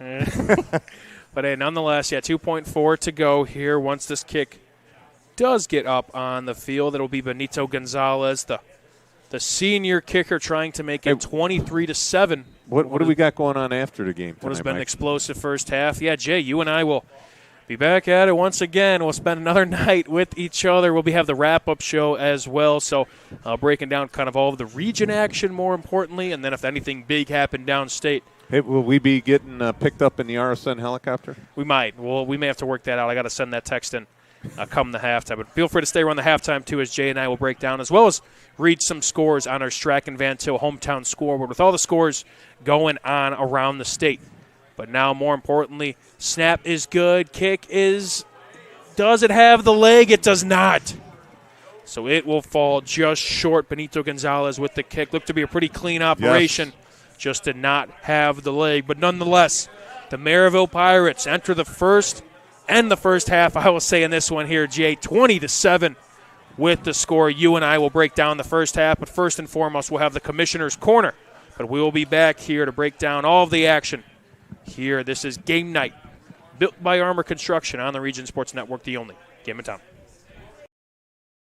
It's time for the Commissioner's Corner, an exclusive weekly conversation about Indiana high school sports with the Commissioner of the IHSAA, Paul Neidig. Now for an up-to-the-minute report about what's happening in the constantly changing world of high school sports, here's Commissioner Paul Neidig. It is our weekly conversation with the Commissioner. Welcome into the Commissioner's Corner. I'm Brendan King alongside IHSAA Commissioner Paul Neidig. Paul, we're a week away crowning state champions at Lucas Oil Stadium. The IHSAA football state finals coming right up. It is a great time of year, my man. How are you? Oh, I'm doing great. It is a phenomenal time of year, and it's a great year to be playing football in the state of Indiana. One, if you're a Colts fan, and we're going to invade their territory here in a couple of weeks and celebrate a state championship 6 times in a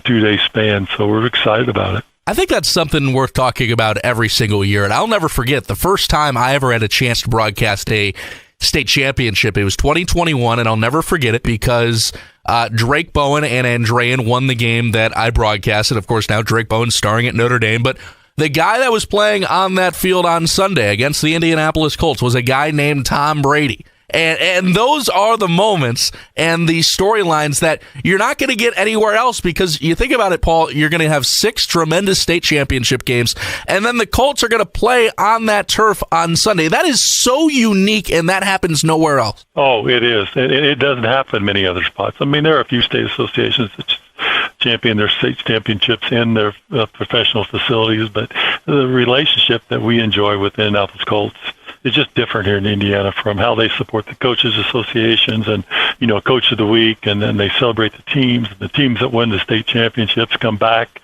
to Lucas Oil to celebrate. And I mean, it's just different here. And again, it's we talk about growing basketball, but we do a pretty good job of growing football here also. So we were just talking off the air. You had a meeting with some 1A and 2A school athletic directors talking about, getting schools on the map and building programs. And I think it's interesting, Paul, that you had that meeting, considering the fact, look at 2A right now.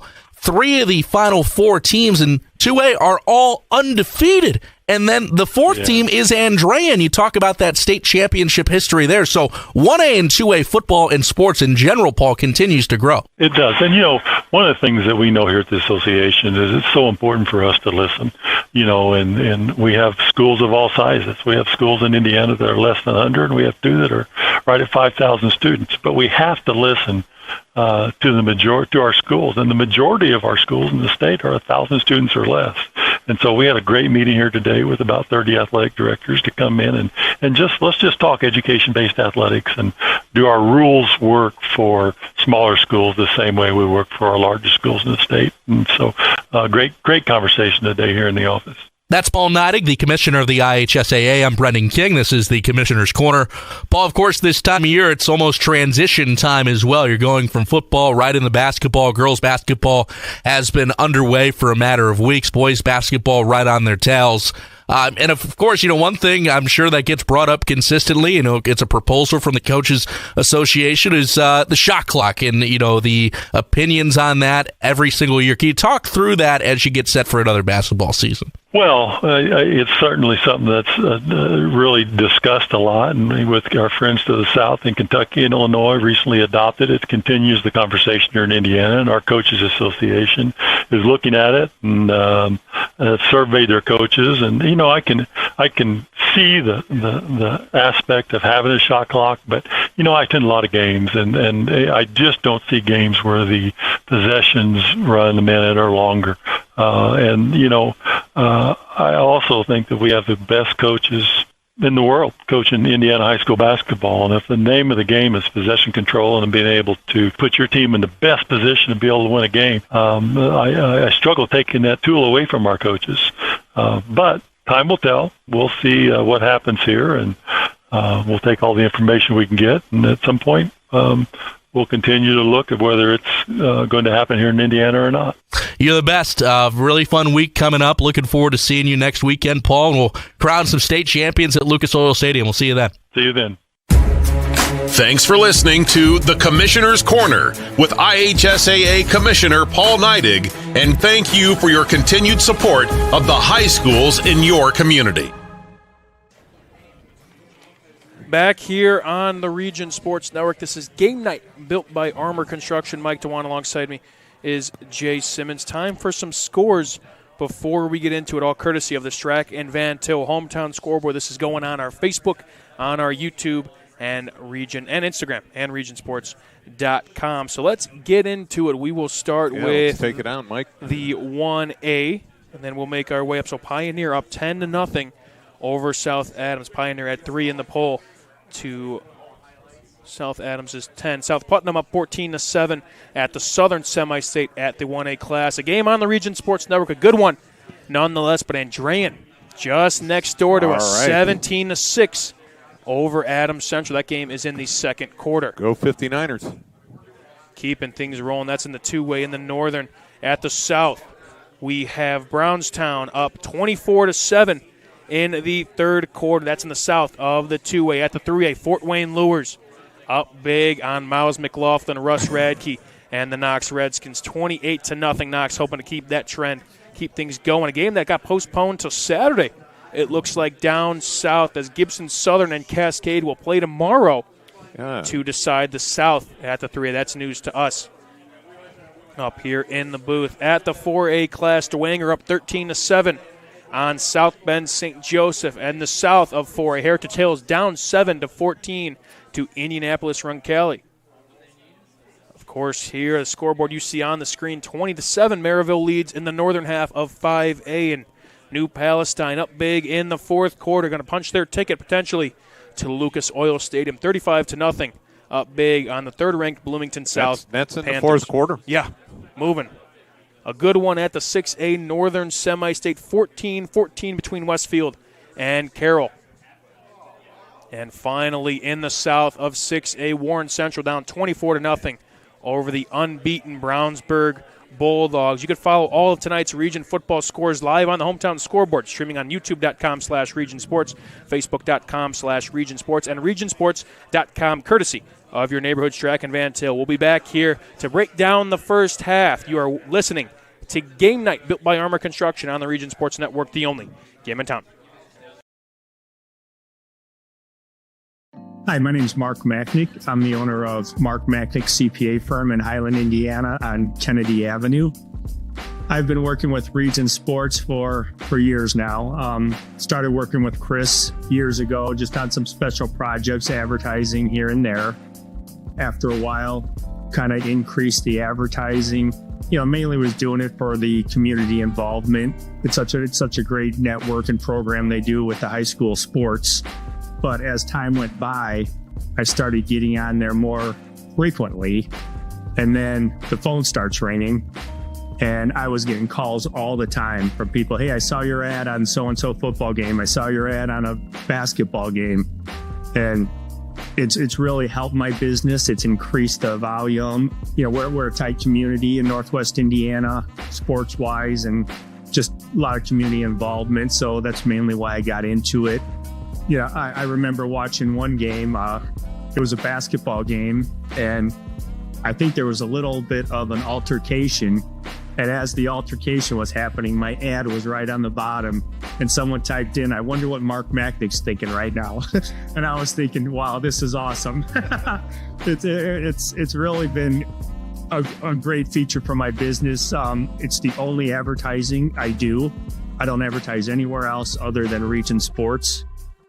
It's for the business, but mainly for the involvement with the community. I played high school baseball here in Highland, and ever since I've been advertising on Region Sports, a lot of my old coaches are now my clients. A lot of my old teammates come in here.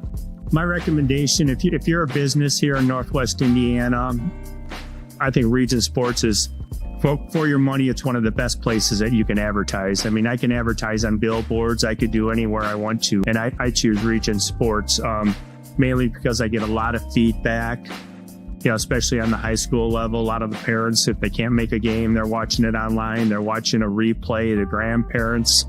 So it's done wonders for my business, and it's my go-to for advertising. It's the only spot I would advertise. So if you're a business owner in the area, really look into advertising on Region Sports. It's going to be well worth your money, and you'll make tenfold on what you're spending. Region Sports Network, they're the only game in town, but they're more than just a game. Back here for halftime coverage of the Class 5A Northern Semi-State between Concord and Merrillville. You are listening to Game Night, built by Armor Construction, on the Region Sports Network, live on YouTube and on Facebook and on regionsports.com. Mike Dewan, Jay Simmons next to me, Zach Sinelli. We're all bundled up and really like family here tonight in this packed press box here at Merrillville. But, Jay, more importantly, the Merrillville Pirates are living up to what has been a fun environment in the press box. And outside of it, we got word from our executive producer, Chris Ramirez, in the house that this is a packed stadium we got going on over here. And after that first half, I don't blame anybody for coming out to see what Merrillville has been able to do after squandering and falling behind first in that 7-0 deficit. Yeah, Concord drew first blood, and that came at 1:28 in the first quarter. Reese Bavard, a 51-yard run, and that ends first quarter. Concord up 7-0.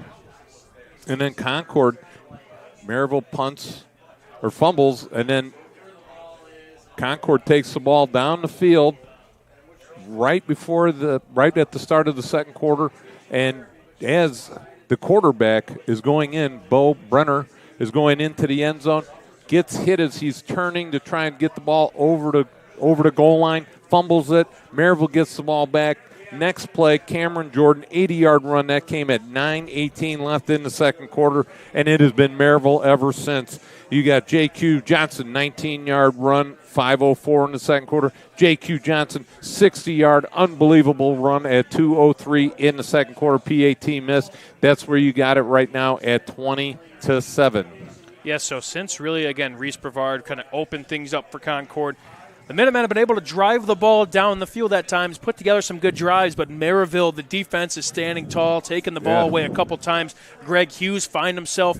He had that fumble recovery. He had the interception on Bo Brunner, and then Josiah Horton just before the half. And although it resulted in 0 points for Merrillville, it shut down the Concord offense to try to regain some momentum in the first half. So, Jay, your overall assessment and kind of maybe, looking ahead towards the second half and maybe how Merrillville, how can they sustain this and get over the hump, if you will?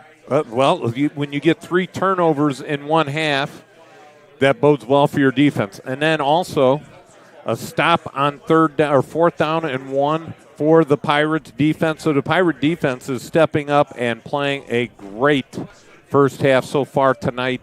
And they got to continue this in the second half. Hold on, we got to there we go. All right, so a great half. We're crunched in here, kind of tight. So they've got to sustain that defensively. They've got to keep Reese Brevard in check. He is lightning fast when he gets the ball out on the sidelines. When he gets the ball anywhere in open space, he is tough to bring down. And then keep Bo Brenner running in the pocket. Don't let him set his feet. He has not been able to set his feet all night long, so he has not had a good first half in terms of throwing the ball. So the defensive line has got to do that, and they've been mixing up some blitzes here and there. A couple times on that first drive, they blitzed. Concord Minutemen have called great plays into those blitzes, and that's where Reese Brevard made a couple nice runs on some of those missed assignments because Merrillville was sending too many guys and had nobody covering the running back out in the flats. So they've got to make sure they keep him in check. That's the big key right there for the Merrillville Pirates. Merrillville back out on the field. Concord now back out on the field. A couple more minutes until we get going in the second half, and we'll step aside here. You're listening to Game Night, built by Armor Construction on the Region Sports Network, the only game in town.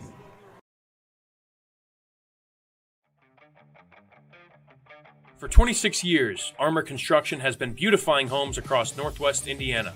From expert roofing and durable siding to eye-catching custom copper work, Armor Construction does it all with the highest quality and integrity. Serving Lake, Porter, and LaPorte counties, trust the best exterior construction company in Northwest Indiana to protect your investment.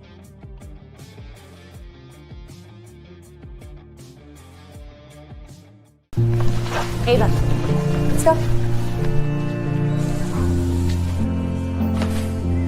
Try it on.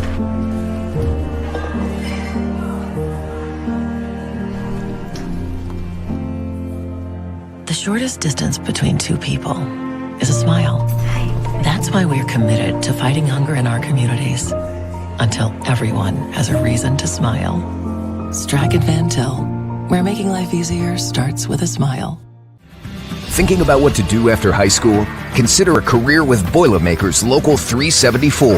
As a Boilermaker apprentice, you'll earn while you learn. We offer excellent wages and benefits, and as part of our no-cost hands-on apprenticeship program, you'll learn from the best in state-of-the-art training centers and on the job. Become a union Boilermaker and get on your way to a great career. Find out more, visit www.local374.org or call 219-845-1000. Four Seasons Mechanical proudly serves Northwest Indiana, providing quality, reasonably priced, reliable service. With a quality and comfort guarantee, the professionals at Four Seasons Mechanical offer a wide range of services in heating, ventilation, and air conditioning. Whether it's residential or commercial, Four Seasons Mechanical is there 24/7. To find out more, the website is fourseasonsmechanical.com or give them a call at 219-756-7020. Four Seasons Mechanical, your indoor air quality specialist. If you are injured in a worksite accident or hurt by a defective product, go with the guy that has a proven track record litigating these cases. Otto Schragle, a principal partner at the Allen Law Group, will make sure those responsible for hurting you are held to account for their negligence. With multiple offices in Indiana and Illinois, you could reach them at 219-465-6292 or reach them out on the web at www.kenallenlaw.com.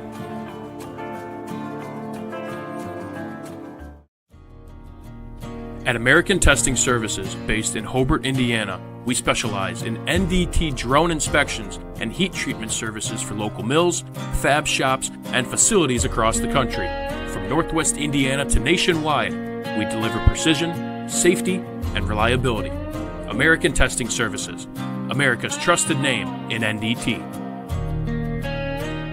With offices in Munster and Cedar Lake, Ethos Dental Group offers a full scope of general and cosmetic dentistry with expertise ranging from porcelain veneers to dental implants, crowns, and bridges. At Ethos Dental Group, you're assured that Dr. Mark Stojkovic and his associates, Dr. Emily Hansen and Dr. Brian Douts, utilize the latest in technology. Check out ethosdentalgroup.com or call 219-595-3432 to schedule an appointment. Ethos Dental Group, dental care you can believe in. Head on down to Catch, where the games are always on and the good times never stop. Whether you're here to watch the game or on any of the 25 big screen TVs or enjoying the fantastic food with friends, we've got you covered. Catch on the corner of Broadway and 30 in Merrillville. Get your Catch on. Mike Dewan, Jay Simmons in the booth with me, Zach Sinelli, doing a great job on the keys as always as we gear up for the second half as Merrillville will kick this one away to Concord here. Jay, environment unlike any other here at Demery Stadium. A fun place to be, and could even be a more fun place to be in maybe 24 minutes of game time if Merrillville could pull this one out. They're headed in the right direction here. They've got to establish their defensive dominance here to start the second half. Don't give up any quick scores. And then, again, make sure you keep the man, Reese Brevard, in check. Guys, make sure you don't kick him off the ball. The last time he returned one, he got it out to their own 35-yard line. So keep him in check. Don't let him touch the ball. You don't Quintel kick off him the ball. Presented by Quintel Incorporated, well handling done. jobs of all sizes throughout the country since 1994. So Merrillville will boot this one away. Yes, back deep is Mark Herman and the aforementioned Reese Brevard. I have to say, I've never seen the stands this packed on the Merrillville sideline. It is an awesome fan showing tonight. And a lot at stake. Kickoff is received by Herman to the 20. Goes to the outside, but not much since there. Merrillville responds well, recovers, and covers the kick very, very well there in Concord. Won't even get to the 20-yard line. We'll set up at about the 18. Again, Merrillville defensively has got to establish themselves, get that defensive line moving and grooving up front. In on the tackle was Tyshawn Meeks, the sophomore. So now this Merrillville defensive front, especially of Josiah Horton, of Kuron Moore, of Damian Jones, and Stanley Freeman, as a group that's really kind of got them back in this game, and a defensive backfield as well that has forced a couple turnovers. Now a 1st and 10 here, going to be a quarterback keeper. Going to be a triple option, actually, and not much going there for Derek Gomez as Merrillville flies to the football, and a big loss there to start the second half. Yeah, great job right there by the Pirates, stretching that play out, and Brenner saw 3 Pirates all over him and decided, well, I don't want to get hit on this play, so he pitched it out to Gomez, and Gomez took the brunt of the hit right there. Yeah, Gomez at that point, although he's the brute of a runner, he doesn't really have that much speed, if you will. He's more of that in-between-the-tackles type of runner. Again, he has that lateral quickness of a linebacker, but it's different when you have a guy like Brevard who might be able to turn the corner in that one. But a loss of 6 now sets up 2nd and 16. Ball is on the 13-yard line for Concord. Brunner back to pass to the flat to Brevard. Does not have much room. Makes one miss, but not another as Merrillville, again, a lot of purple hats to the football. Gain of about 2 or 3, but the defense swarming here to start the second half. Yeah, and what's a swarm of Pirates? A band of Pirates. A band of Pirates right there making a group tackle. They are not going to leave Brevard open in the flats like they did, the mistake they did in the first half or in the first quarter. They are going to go zone, it looks like, get back to their drops, cover their area, and let the Minutemen try and push the ball down the field. Now a 3rd and 13. Brunner back to pass. Tries to look deep. Throws it deep, but a little bit of hand fighting. But that time it'll draw a penalty there. Going to be a pass interference. Mark Herman was the intended receiver. And on the coverage was number 11. That is Keith Edwards. Yeah, Keith Edwards knew he was beat. Just grabbed them pretty much and held on to them until the ball hit the ground. Good call by the officials. Good play. You throw it deep, see if you can receiver come down with it or do that. And that's exactly what you wanted. The receiver did have him beat by a good step. He came back. It looked like it would have been a completed pass if he didn't make the pass interference. So take the 15 yards right here. Brunner, what was a relatively clean pocket, put it kind of where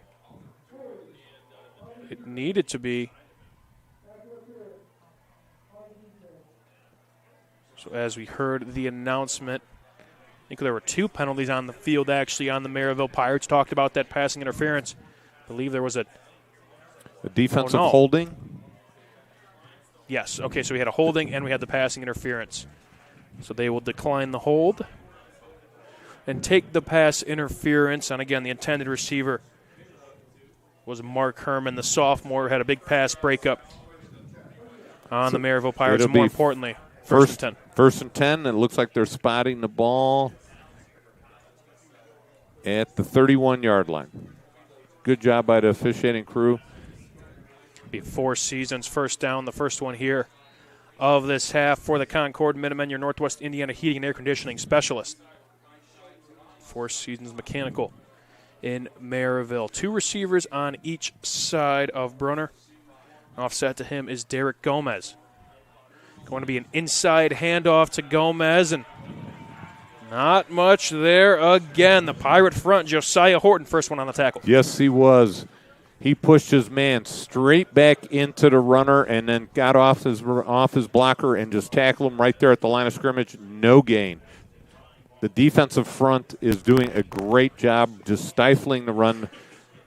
In order for the Minutemen to get back in this game, they're going to have to throw the ball down the field. Yeah, there's been a couple chunk plays, obviously that big touchdown, but nonetheless, it has been a very valiant effort from this Merrillville defensive front. Now a 2nd and 10. Brevard here on the give, going to the right side, tries about outside, cuts back in, but Merrillville will not let it happen. Maybe a gain of 1. Josiah Horton again bouncing it back inside and using those long arms to wrangle Brevard. Yeah, Brevard tried to give a jive step inside, draw the defense in, and then bounce it back to the outside, and Horton had nothing of it and just slammed him to the ground. 3rd and 9 now quickly for Concord. So picked up that last first down by a penalty, but now a similar situation. Ball on the 32-yard line. Receivers in tight while solo receiver out to the far side. Offsetting Bruner is Brevard, who goes to the flat. Bruner cannot find anybody, steps up, escapes, rolls out right, has a man, got him.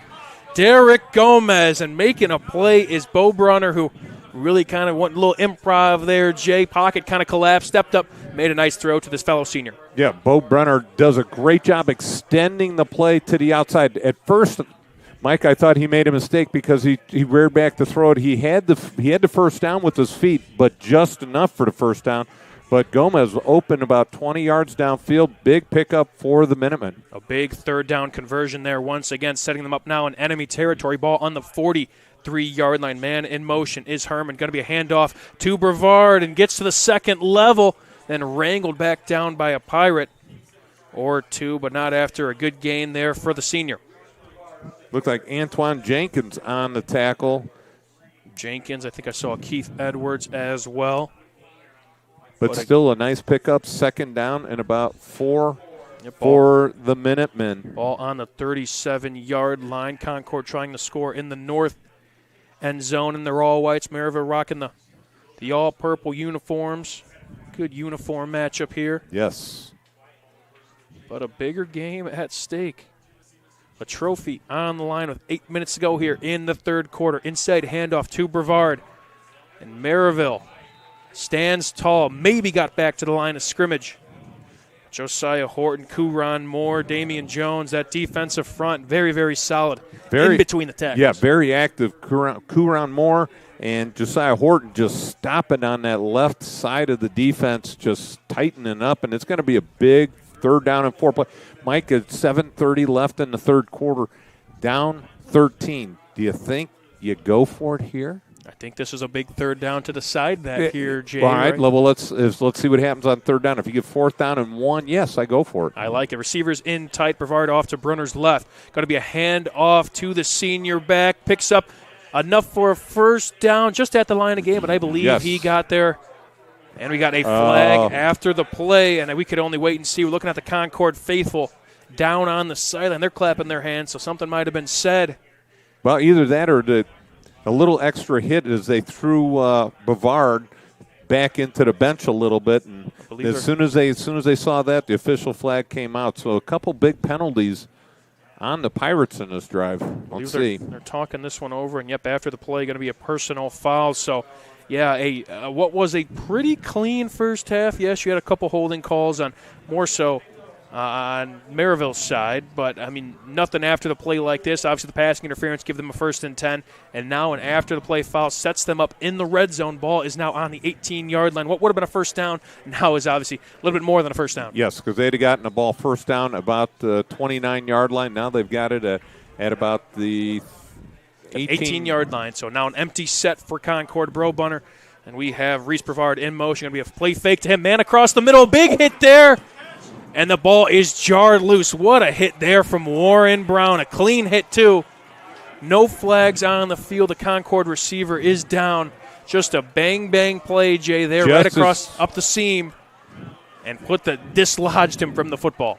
I didn't get the number on the Pirate that delivered that blow, but that was Warren Brown here, the Hulk. The Warren Brown, 5'8", 150 pounds, bringing the wood right there. Clean hit, used all his shoulder pads, did not leave his feet. Great job. Just as the ball got there, Warren Brown got there simultaneously, and the ball just came flying loose. One of those plays where it's bang-bang. You had him up the seam, and your ribs kind of get exposed in that one, Jay, when the ball is thrown high. Brown dislodged him from the football. I'm sure you don't like the feeling of that, and I believe that intended receiver, which we'll get a name and number for, is down for Concord. So we'll step aside here. We'll be back. You are listening to Game Night, built by Armor Construction on the Region Sports Network, the only game in town.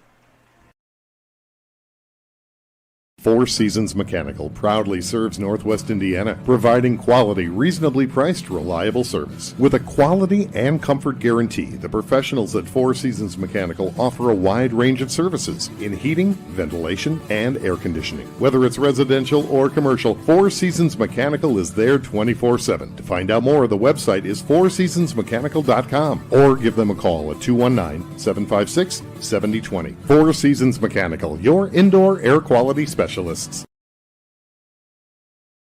Back here on the Region Sports Network, Mark Herman was the shook-up receiver for Concord. Did walk off under his own power, but a big hit from Warren Brown, and now set up a 2nd and 10 for this Concord offense. Ball's on the 18-yard line. Going to be a play fake once again. Brunner rolling out left. Does have a man maybe in the flat. He does not. He's going to try and take it and scramble himself. A decent pickup there. A great job there by the Merrillville flat defender to really not allow that pass and get in that passing lane, Jay. Well, also at the same time, they didn't run up to the quarterback. They maintained their distance and coverage. And then once the quarterback broke that line of scrimmage, they accelerated up and only held him to about a 4-yard gain. So it's going to be 3rd down and 6. Again, down 13. Yeah. Let's put it this way. If they get it down to 4th and 1 or 2, then I go for it. If not, then I kick the field goal. I guess we will find out. Brevard off to Brunner's right. 3 receivers to the top of the screen. Going to be a direct give to Brevard. And keeps his balance and picks enough up for the first down. Again, the low man was Merrillville on that one. Thought they had him dead to rights. Put his hand on the ground. Kept his balance, was Brevard, and picked up enough for the first down. Almost scored on that one. And right there, number 32.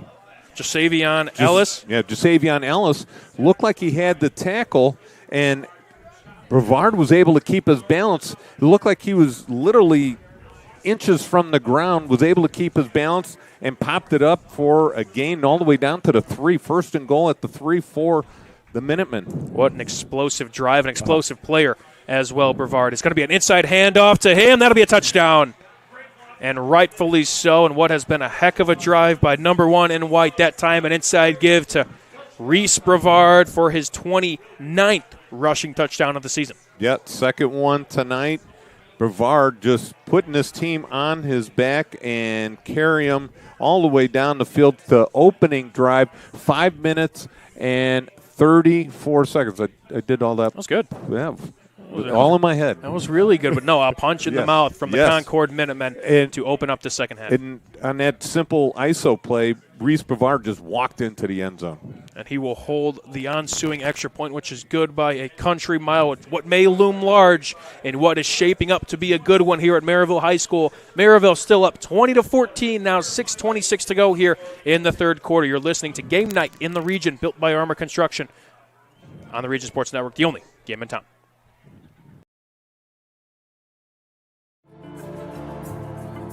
If you are injured in a worksite accident or hurt by a defective product, go with the guy that has a proven track record litigating these cases. Otto Schregel, a principal partner at the Allen Law Group, will make sure those responsible for hurting you are held to account for their negligence. With multiple offices in Indiana and Illinois, you can reach them at 219-465-6292 or reach them out on the web at www.kenallenlaw.com. When it comes to your money, you deserve more than just numbers on a page. You deserve someone who sees the full picture. Meet Mark Machnick, one of Northwest Indiana's most trusted accounting professionals. Whether you're running a business, planning for retirement, or just trying to make sense of tax season, Mark Machnick, located in Highland, makes it simple, personal, and believe it or not, painless. Contact Mark and his team today at 219-595-5290. Mark Machnick, CPA. You're listening to Game Night, built by Armor Construction. Got to give a big shout-out to our game-specific sponsors tonight, Burt Costanza and Carberry, attorneys at law, McAllister's Deli in Maryville, and La La Torrilla, Mexican Bar and Grill in Maryville, as well as Catch 22, not too far down the road. A Quintel kickoff as well, as Concord responded well to open up this second half. Maryville receives the kick to the 15, bounces up, and he has a seam. Watch out here. Good return here. Looked like the ball almost jarred out there for Maryville on the return. Number 14. For the Pirates, number 14, that was Curtis Walker, who had his name called already in the special teams department and sets up Maryville well. Again, we've seen a lot of great special teams plays in this one here, Jay. Maryville now gets the ball at their own 42-yard line after another explosive return, this time from the sophomore. Great job right there. Talk about special teams. We're going to see if that missed extra point looms large here moving on into the second half of the third quarter. We could only wait and see, as now a handoff on 1st and 10 to J.Q. Johnson and wrangled out of bounds thanks to Derek Gomez, who name we'll call all night. I already have called all night. Yes. Gain of about 2, if that. Yeah, great job keeping outside leverage on, again, another short side run into the boundary, but Gonzalez right there to stop him. Lewis goes in motion to the tight end roll. Now 2 backs in the backfield. This time going to be Cameron Jordan, explosive as heck, but almost a shoestring tackle there, broken up there, and it could have been a big game there, but Elias Santiago tripped up Jordan. It only was a gain of 2 or 3. Santiago just literally got his hand on his foot as he was running by and tripped him up. And big third down conversion. Now the Concord faithful are on their feet. And what is a 3rd and 5 ball on the 47-yard line? High snap, J.Q. Johnson on the sweep. I don't think he'll get there, Jay. A lot of yards to gain on a sweep. The pile does move. And where do they spot it? Looked to be kind of dead to rights, and then the pile started to move. A couple Pirates got to the ball. You mean the scrum? The scrum, and now where will they spot it? Ball looks to be right at the line to gain. Looks like it is going to be 4th down and about a half a yard. Maryville just running up to the ball, going to snap it real quick here. And rightfully so. 4th and inches here, 4 down territory. Going to be an inside handoff to Johnson. He'll get the first down. Great job of accelerating the play right there, catching the defense just a little bit slow to get in their position, and just doing a quick snap and getting the first down. If it ain't broke, don't fix it. Right. J.Q. Johnson just falling forward, turning into one of those tough runners as well, as much as he is an explosive and shifty runner. Can also get those tough earned yards, and what is a big 4 seasons first down conversion for the Maryville Pirates. Now 2 backs, Jordan and Johnson, 2 receivers out wide to the top. of the field, the far side of the field. Under 5 minutes to go, going to be a handoff, going to be a play action. Michael Hill looking for a deep pass. Does he have him? Over the outstretched arms. A shot play there. That was intended receiver. I believe that was number 10 of the Merrillville Pirates. Just missed him there, Jay. Vermont Bogard. Oh, yeah, just one of those shot plays. You're kind of setting up all he game. He had him open. Bogard had about 4 or 5 steps on the back closest to him, and the ball just a tad overthrown. Yep, Dermont Bogard was the intended receiver. Is now a broken play here. Hill is trying to make something happen, but nothing going. Valiant effort nonetheless, but the Minutemen are on that one. Jacob Buss, the defensive tackle, first on the tackle. Yeah, Buss all over the play, and there was 2 other guys just waiting for him to make a move, but Buss was the first one to get there. Mix-up on the play is going to be 3rd down and 12.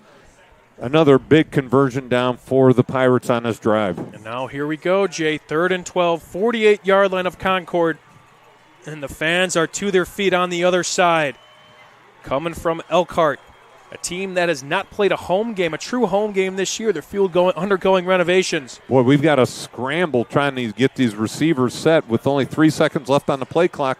2 receivers per side. Michael Hill back to pass, trying to convert here. Clean pocket, but will try and use his legs. A flag does come down on the field. Hill trying to make a play, puts it on the money. We'll be short of the line to gain, but again, with the long developing play like that, Hill just couldn't get rid of the ball. Yeah, Hill's got to be a little bit more decisive. Get that ball out of his hands because those offensive linemen are just back there blocking, and then he starts to scramble and move around the pocket. The offensive linemen don't know which way to block the defense coming up the field, and just got caught again with his hand in a cookie jar. One of the offensive linemen, they're going to take him back. You are right, Jay. Backs him up there. The pass was complete. It would have been 4th down and about 5 or 3rd down and 22. I'll take 3rd and 22 any day. Good completion there from Michael Hill Jr., too. I believe that was Bogard again, who's getting some. Yeah, Bogard, 12 catches, 170 yards on the season. Another piece that goes under the radar, but now a 3rd and 22 man in motion. Going to be play action once again. Pressure here from Hill, trying to get rid of it. We'll just chuck this one out of bounds, but Concord stands tall.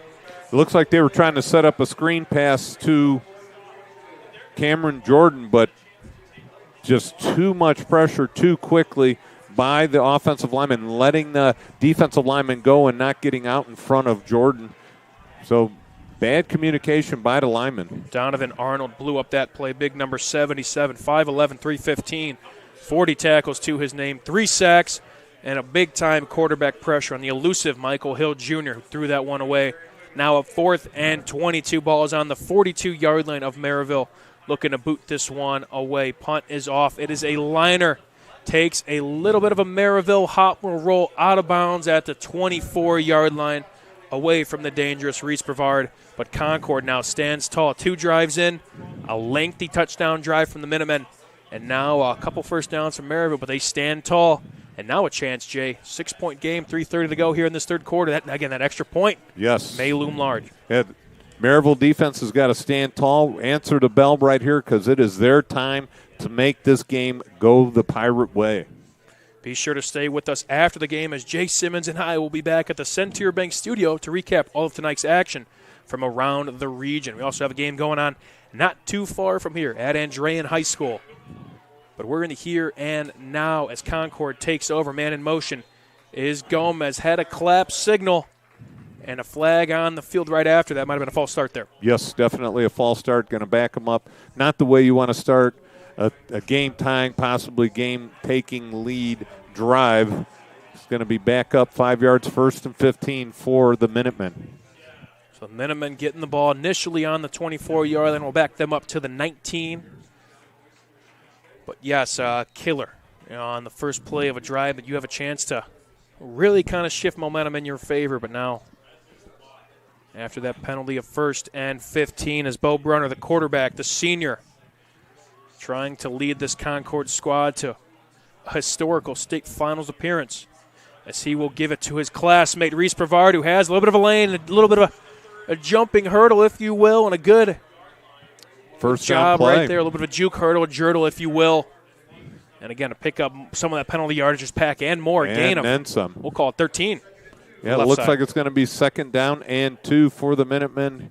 3 minutes and counting left in the third quarter. Brevard 2 touchdowns tonight. Had obviously both of Concord's touchdowns in this ball game. Had the explosive 50-plus yard touchdown and then followed it up with the goal line plunge. Now under 3 minutes to go. Ball at the 32-yard line of Concord. Now a 2nd and 2. Gomez off to Brunner's right, and behind him is Brevard, who gets the handoff, and Merrillville all over that one. As number 8 for Merrillville, Greg Hughes, who's had a nose for the football tonight, first there on the contact. Yeah, Hughes and Horton right there. Stop them. Now it's going to be 3rd down, and it looks like about 3 or 4 yards to go for the Minutemen trying to get that conversion down. Merrillville, this would be a huge stop for the Pirates defense. That was a crucial 2nd down yes, stop it was. there, Jay. I mean, I haven't quite seen them play behind the line of scrimmage in at least this half, and what is a third quarter that has blown right by us. Not many chances left here in this ball game. Now a 3rd and 3, going to be a handoff to Brevard, trying to make something happen. Merrillville all over that one, and they snuffed that one out. Kuron Moore first in on the action, bent it back for the rest of his team, and Amari Eller finished it off there. Yeah, Kuron getting upfield and forcing the running back into the rest of his buddies, and they wrapped him up and threw him down. It's going to be 4th down and 9. Lost of 5 or 6, we'll call it there, Jay, and a big-time stop from this Merrillville defense. More importantly, and after what was a big first down play that was, again, it started with a penalty for Concord, but Merrillville stands tall. And now we'll receive this punt, which is punted away by Bo Brunner. And we'll take a hop out of bounds away from Warren Brown. Yeah, it looks Merrillville, the offense right at the 41 yard line. 41, I like that. Yeah, 41. But Merrillville, this offense now, we've seen some explosive plays per usual, but now 1:17 to go here in the third quarter. Haven't done it much through the air, but more so with its 2 top tailbacks here, Cameron Jordan and J.Q. Johnson, as receiver out to the far side and to the near side. 3 guys in the backfield. Rynell Lewis now to the right tight end. Jordan and Johnson. This will be Johnson on the right side. Shakes off a tackler to the 45, pushed out of bounds at about the 43-yard line of Concord. Again, despite his small stature, similar to Brevard on the other side, Johnson is a tough tackle, Jay. Yes, excuse me, and he's very quick. Once he got that ball, he was into the secondary, no problem. Did a great job of the offensive line sealing off to the inside, and that's Raylon Lewis doing a great job right there, just sealing off to the inside and bouncing it out to the outside. And dual backs once again, going to be J.Q. Johnson. Back inside that time, not much going. Positive gain nonetheless of about 2. Yeah, this is a Merrillville offense that over 200 rushing yards a game. They're more so a pass-heavy team, but not tonight when this rushing attack is really finding some business here in this Yes, one. they have, and they've been finding some cracks up on that defensive line front for the Minutemen and just been taking advantage of it. It seems like both of these teams are running to the short side of field. You see Lewis moving up to the line of scrimmage to the short side. This time Cameron Jordan to the left side, has a lane to the 20, to the 25, uses that speed. Touchdown, Merrillville. That is a 41-yard run right there by Cameron Jordan. Cameron Jordan did a great job just cutting back against the grain. The play was designed to run to the left side, and he cuts it all the way back across the field and dances into the end zone on the S in the Pirates. You stop J.Q. Johnson. Great. All right, let's give it to Cameron Jordan. Let's see what he could do with it. 2 explosive backs that complement each other so well. And that time, Cameron Jordan now finds his second score of the ballgame. Another lengthy one. Yes. All the scoring provided by the ground game tonight. Now a flag on the field on the ensuing extra point, which I think early indication it may back them up.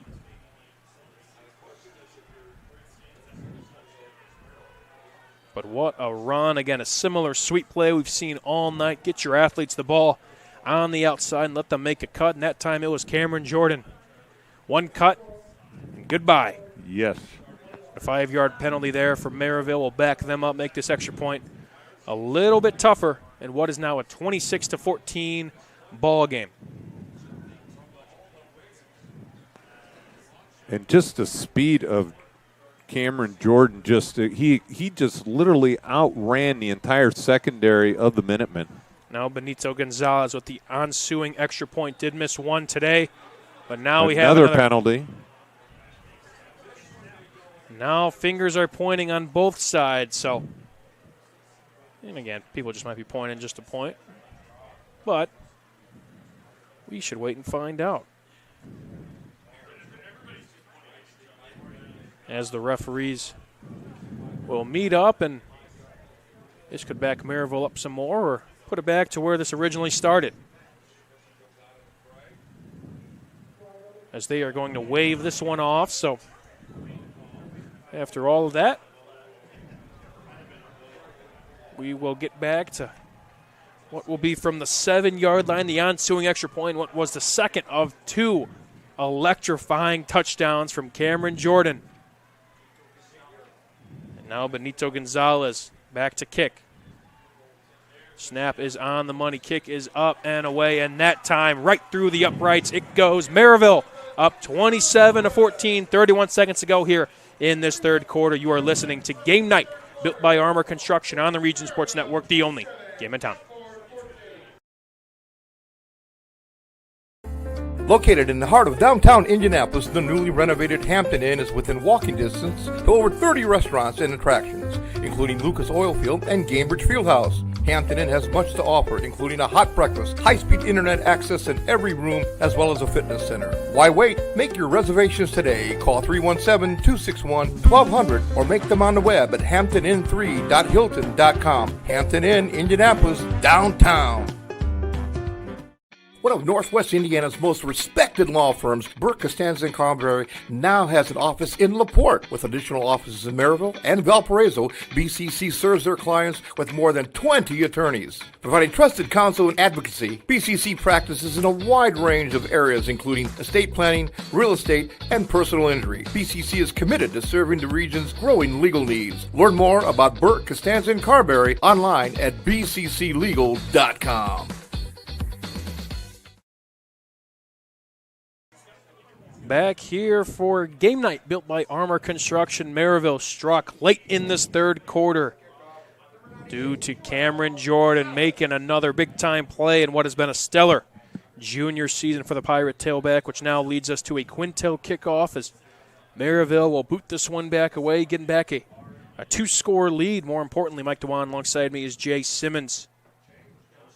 In the latter half of this third quarter, kick is just short of the end zone, recovered by Concord, trying to bend it all the way backfield. Got a long way to go and shoved out of bounds. That's Mark Herman about the 17-yard line. I think Cameron Jordan, 121 yards on 2 carries, both of them for touchdowns. Not bad. No, I know. Just on the touchdowns too, yeah, right? That's all I'm talking about. Just the 2 touches he had for touchdowns, 121 yards. Not a bad night. On top of all the other carries he has. Again, J.Q. Johnson, of course. Again, the Batman, Robin, Batman, and Batman, if you will, in that backfield. I was going to say there's A1 and 1B. Sonic and Knuckles, if you will, of course, as well. We see that in the pro stage, and the Detroit Lions, and they got something brewing over here with the Merrillville Pirates as now up big. Going to be a play-action pass. Bo Brunner looking. Throw back to Brevard. Does not have anybody a lot of time to throw and will just chuck this one out of bounds. Merrillville secondary. Great job there. Yes, they ran a wheel route thinking they could get Brevard up the sideline.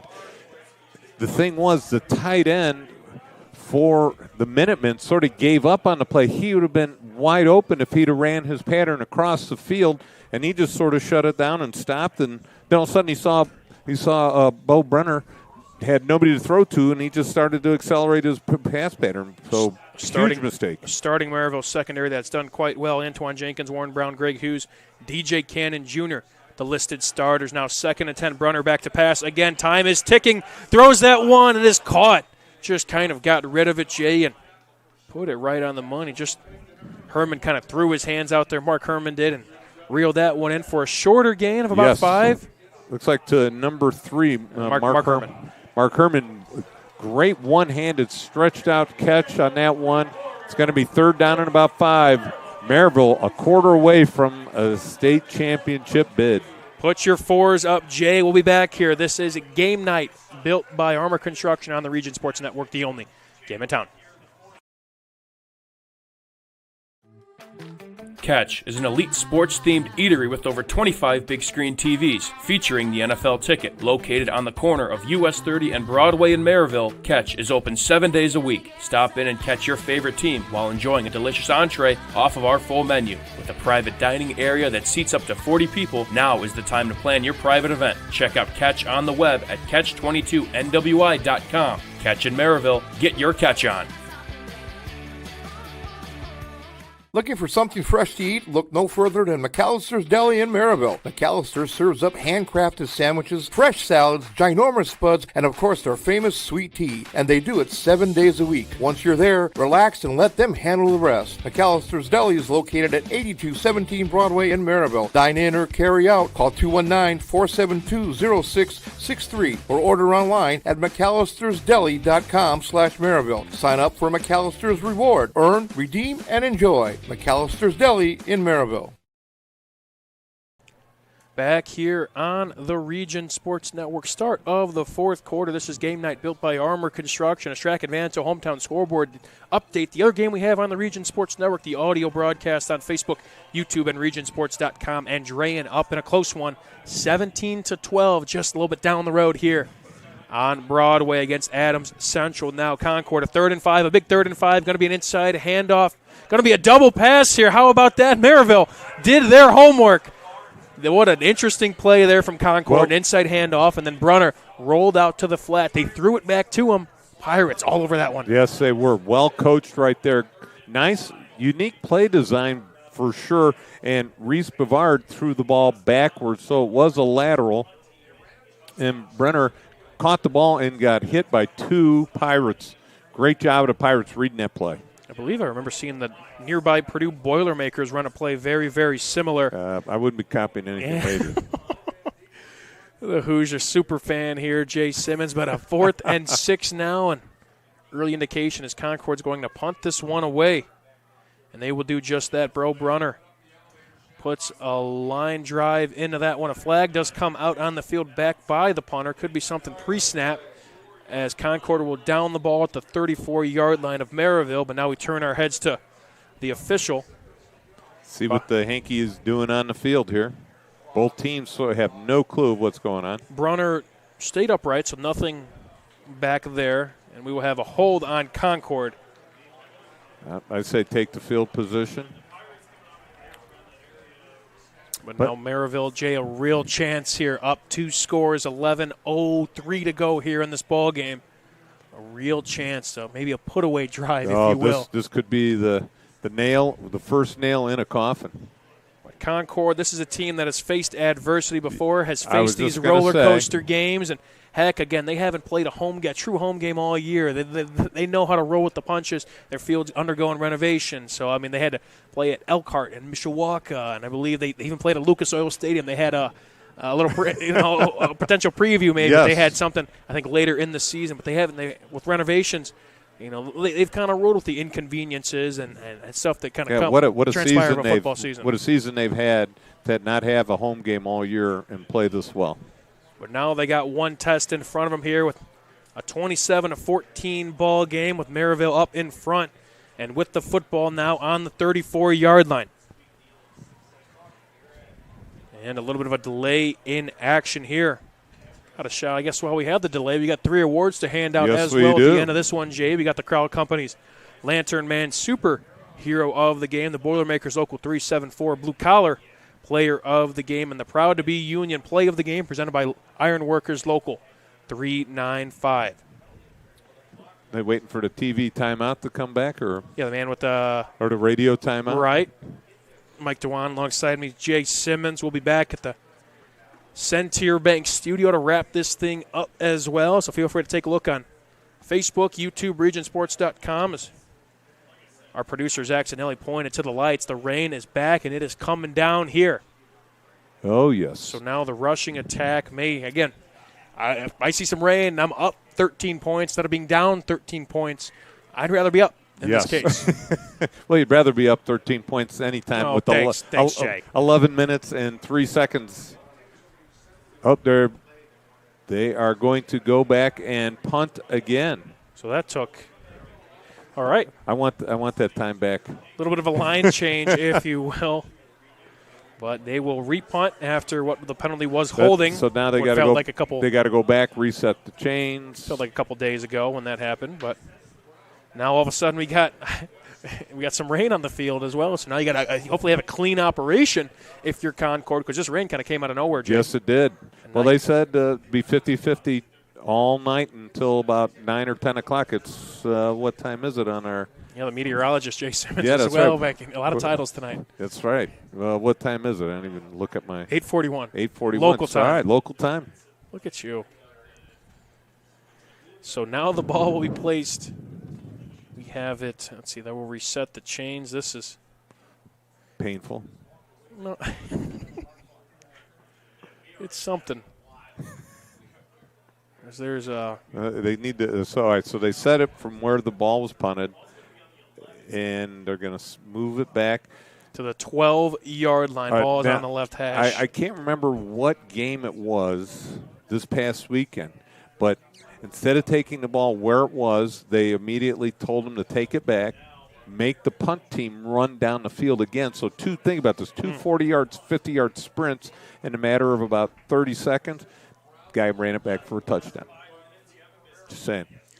Snap is good. The punt is away, and a good kick takes a kind of a sideways wicked bounce. hop, if you will. So the ball will now be at the 48-yard line of Merrillville picks up about 10 yards on the play. Yep. So good job. Benefits them. Kills a little bit more time off the clock as well, making them repunt.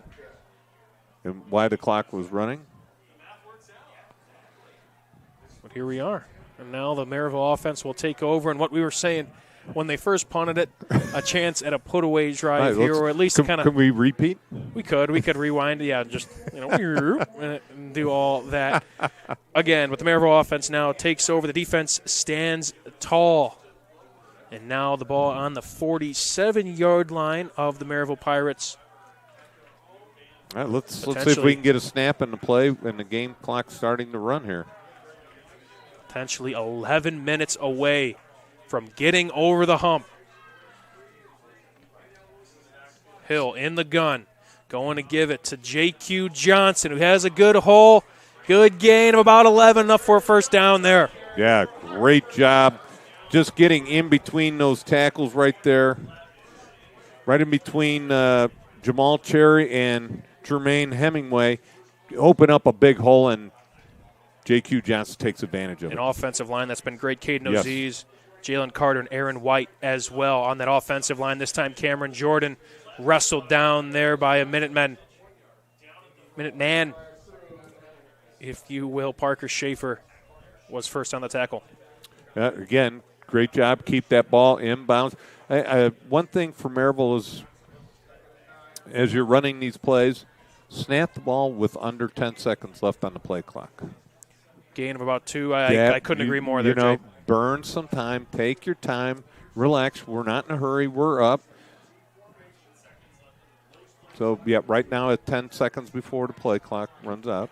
They are doing just that this time. Hill is going to keep it, going to throw it out to the flat. Has a wide open Cameron Jordan, who will make a man miss and keep in bounds. No flags on the field. Had him out in the flat. Used his elusiveness once again. And another chunk play for the Pirates.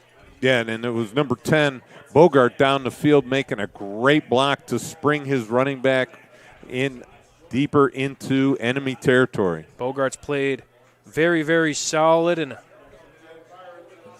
kind of this role where one of the many weapons of this Merrillville offense. But now the ball on the 16-yard line, north of 10 minutes to go. Man in motion is Bogart. 2 running backs offset, Michael Hill Jr.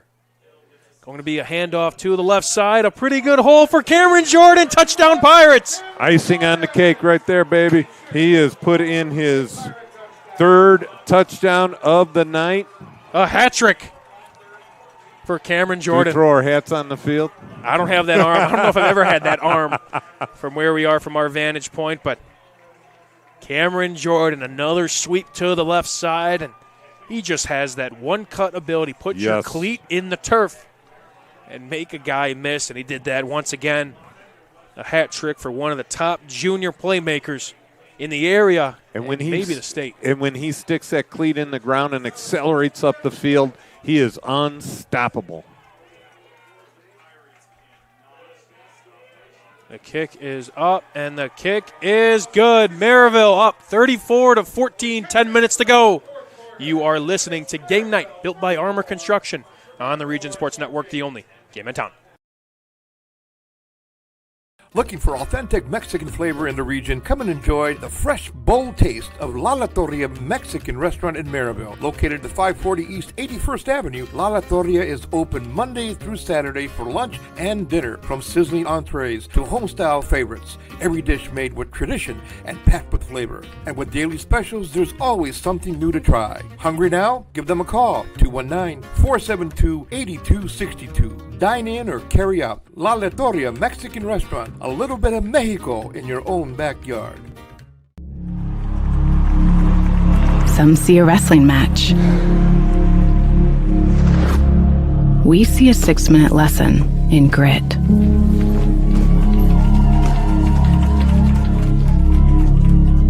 Some see a coach sending a runner home. We see a mentor guiding a student athlete into the future. Proud to keep education in front of athletics since 1903.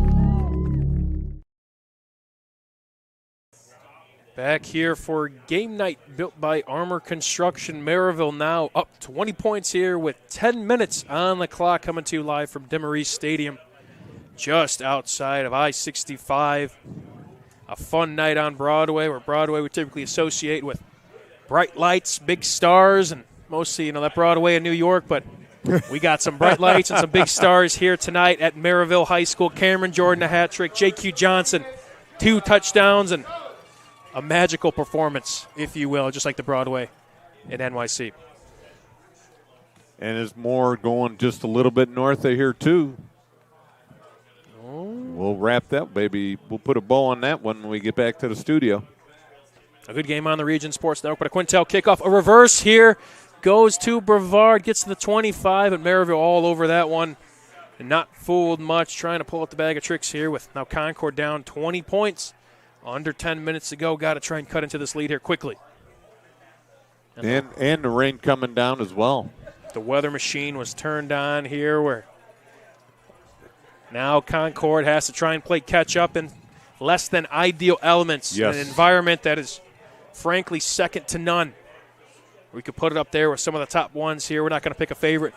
But Merrillville, a tough place to come in and to try and dethrone the Pirates here as Brunner now is back to pass here on 1st and 10. We'll chuck it up deep to double coverage. Guys run into each other. A good effort there. Nonetheless, no flag. Oh, there is a flag. Yes. On the play. Chase Thompson was the intended receiver once again. Chase Thompson looked like he had a sliver of space, and the 2 running backs sort of tripped over each other and then caused Thompson to fall down. Just a bang-bang play. Warren Brown and Antoine Jenkins were the 2 Pirates on the coverage. And that will be a pass interference against the Pirates. So there's a chunk play for the Minutemen to start things off, but maybe a couple more of those. The passing offense haven't seen much deep for the Minutemen. Well, the reason being they haven't is because Bo Brenner has not had that much time. Merrillville, again, only rushed 3 on that play, dropped 8 into the passing lanes, and the only place he could possibly throw it was deep. Gomez out in motion, going to be a swing pass to Brevard. Has a little bit of a lane, puts the B button on, spins down to about the 50-yard line, pickup of about 8. Good spin move there, but tripped up by a few Pirates. Yeah, Brevard dancing. Looks like he was on Dancing with the Stars out there. Made a couple guys miss. 2nd and 2 with under 9:30 left in the game. Dancing with the Stars. How about it? You're a frequent watcher? No. No? Yeah. I took you as one. I don't know. quite the shout out there in that one. Now ball is on the 50-yard line, 2nd and 2 to go as Concord hopes to dance its way down further the field. Now going to be an inside handoff to Gomez. Actually be a keeper for Bo Brunner, a triple option, and he'll keep it himself. Ball is on the turf. I thought he might have been down, but I think it's going to be the Pirates' ball. But no, Brunner. Actually, the lineman will come back up with the ball. That is Drake Light, the sophomore center. We've got one official. Oh, okay. He's waving the first down, the chain crew down. Saving the season, if you will. Merrillville came off the field. A couple defenders thought they had it. They were hyped. But Drake Light, the sophomore center. And the clock starts to run. Merrillville's best friend right now. Yeah, Concord is not. Merrillville is much more on the football, try to really kind of wear you out. While Concord, they take a lot of time. It's going to be a play action fake. Merrillville with some pressure on. Brunner throws it out of bounds, just out of harm's way. Merrillville got to him pretty quickly there. Yeah, Merrillville rushed 5 on that play, and were able to get to him. Seems like anytime they are getting to the quarterback, anytime they rush 5 or more, they're getting to the quarterback. If it's only 4 guys, they have a tough time getting there. So the ball is on Merrillville's 39-yard line. Again, a big play set up by Bo Brunner's run. Also a big pass interference. Looks like Brunner, seeing him kind of get back to his position. A little bit gimpy. Yes, I just noticed that myself. A little bit on his left leg. As Brevard will be out in the flat. Going to be a tunnel screen here. Merrillville stuffed that one out. Derek Gomez comes down with it. Shakes off a would-be tackler, and a good gain there. Well, Merrillville did their homework once again, though. Not much of a gain there on the tunnel screen. That Gomez literally picked that ball out of one of the defensive linemen's hands. The defensive lineman stepped up and goes, I got this, and then Gomez comes out of nowhere, snatches it out of his hands, and was able to pick up 2 on the play. Unbelievable that he was able to come up with that catch. Now under 8 minutes to go. Tick, tick, tick as the Concord Minutemen check their wristbands. Empty set here. 3 receivers to the far side and 2 to the near side with the quarterback Bo Brunner. As the Pirates back up defensively. Pass across the middle. No. Nobody home. Derek Gomez, the intended receiver, bounced in the turf. Well, Gomez ran a curl and settled in right there. Think it was a zone coverage. The 2 defensive backs that were at the line of scrimmage bailed out. Gomez ran the curl, and Brenner thought it was a crossing route that would have been against man coverage. So miscommunication right there between the receiver and quarterback. And now a 4th and 8. Ball's on the 37-yard line of Merrillville. This is Four Seasons Mechanical 4-down territory. Got to have it here if you're the Minutemen. Down by a couple scores, 3 scores to be exact. Brunner trying to make a play, throws it short of the sticks to Reese Brevard. Can he get there? He cannot. Merrillville over that one. Keith Edwards wraps him up short of the sticks. Big play for the Pirates. I hear a door being banged on right now. It's not opening, but it is. Merrillville's knocking on that door for Indianapolis. 7:33 to go, 34-14. Merrillville takes over, and what is a big stop there. And now the offense looks to really put this one away. We feel free as well after the game. Head on over to Catch, where the games are always on and the good times never stop. Whether you're here to watch the game on any of the 25 big screen TVs or enjoying the fantastic food with friends, they've got you covered. Get your Catch on. Merrillville now takes over with its dual back set. Inside handoff, J.Q. Johnson gets to the second level again. Pick up about 8. Boy, big play right there. Just letting that clock tick down for the Pirates.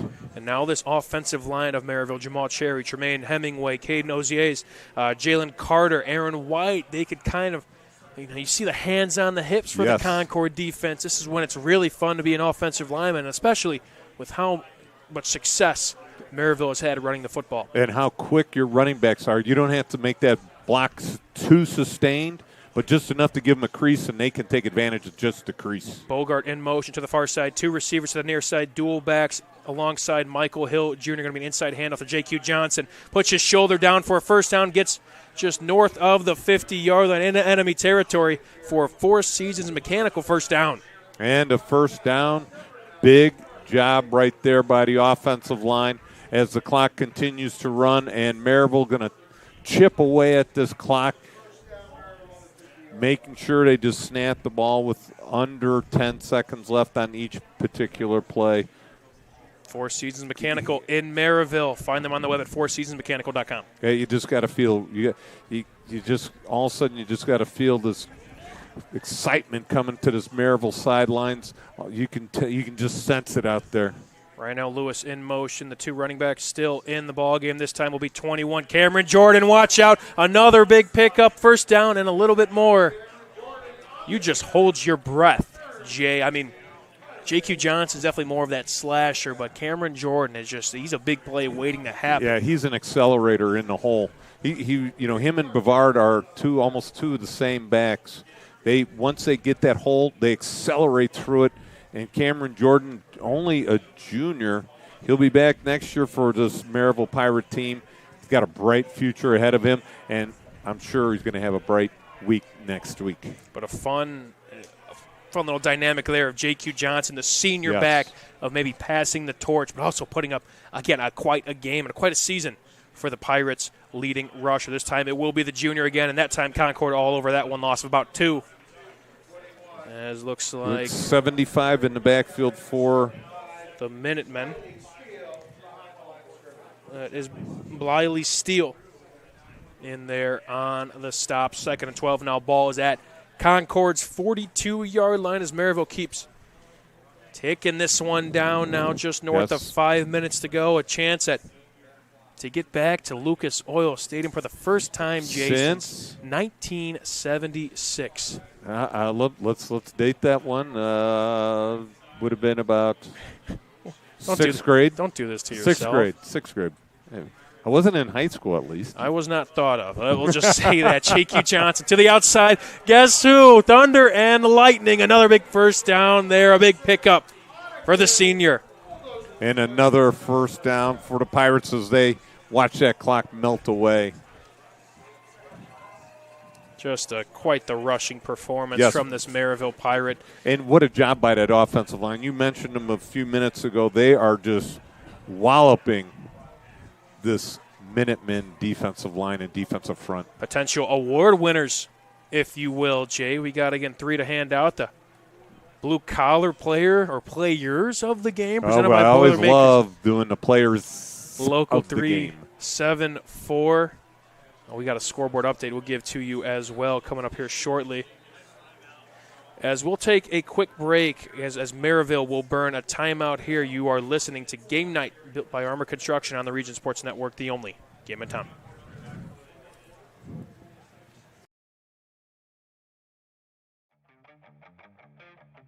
For 26 years, Armor Construction has been beautifying homes across Northwest Indiana. From expert roofing and durable siding to eye-catching custom copper work, Armor Construction does it all with the highest quality and integrity. Serving Lake, Porter, and LaPorte counties, trust the best exterior construction company in Northwest Indiana to protect your investment.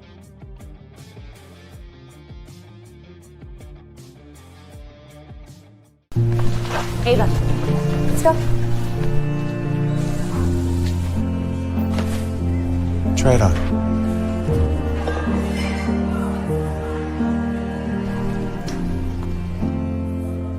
The shortest distance between two people is a smile. That's why we're committed to fighting hunger in our communities until everyone has a reason to smile. Strack and Van Til, where making life easier starts with a smile. Back here on the Region Sports Network for Game Night built by Armor Construction. Merrillville salting this one away. Ball on the 24-yard line after a big run from J.Q. Johnson. 4:10 to go in this ball game. Of 1st and 10 now. One back off to Michael Hill Jr.'s left. It is J.Q. Johnson with 4 receivers to the far side of the field after Rhino Lewis in motion. This time Michael Hill Jr., the ball carrier to the left side, throws a block, does have a lane. Good gain there from the quarterback.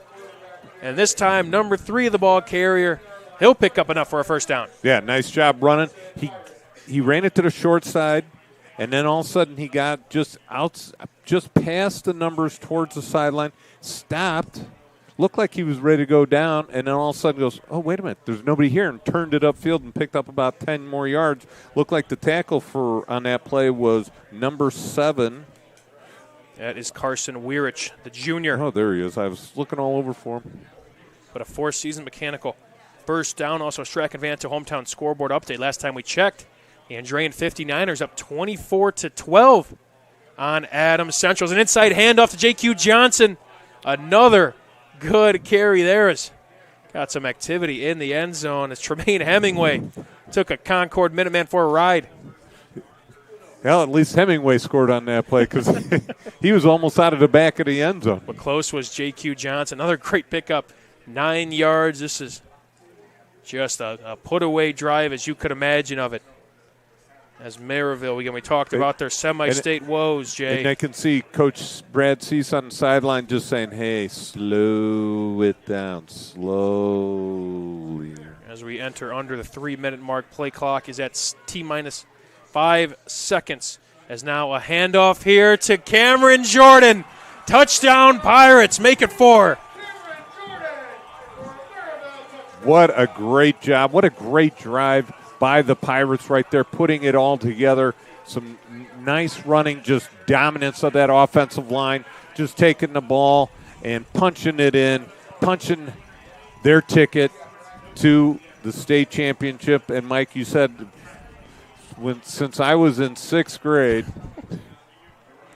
10 times, Jay. 10 times they have made it to this round. Yes. The past 10 they times. They have broken the glass ceiling here.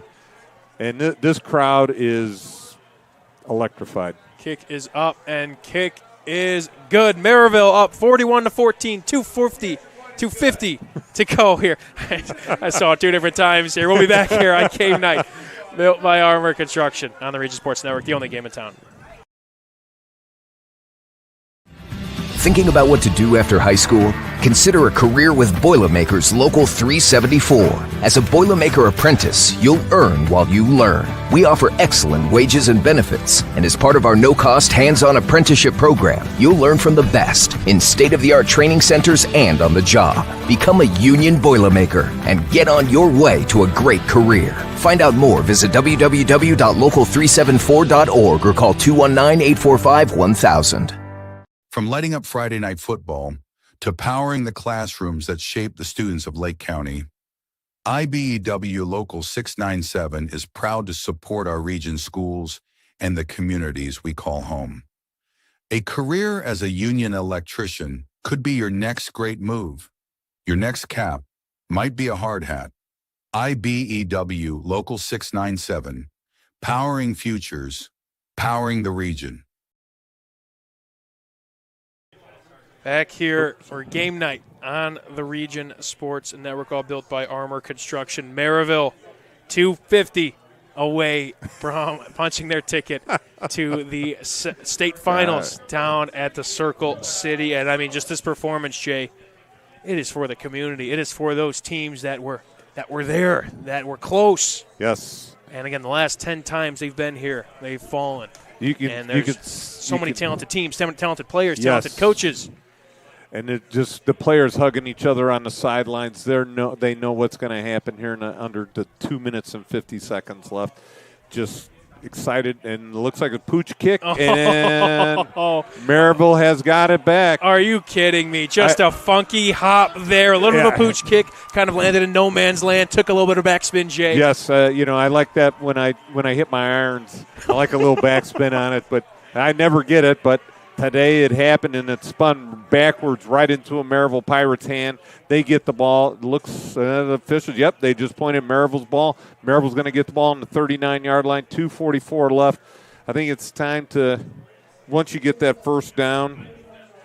It's just been that type of game, once you get Jay. a first down, that's game over. Take a knee time. Put a little English on it for, again, these Merrillville Pirates led by Brad Cease, who's been just put together a heck of a campaign with these. I mean, he's been that guy for this Merrillville team. 11 years with the program, a 93, hoping to be a 94 and 39 overall clip.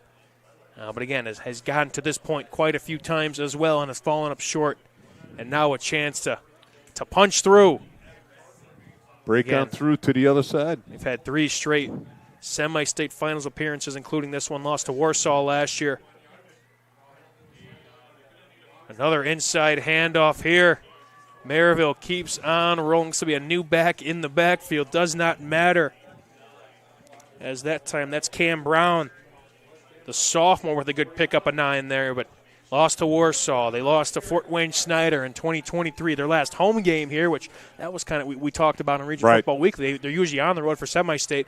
Their last home game here was in 2020 against Westfield, a team they've struggled against as well, and it's awesome to see. I can remember going down to Fishers and doing a semi-state game on the radio.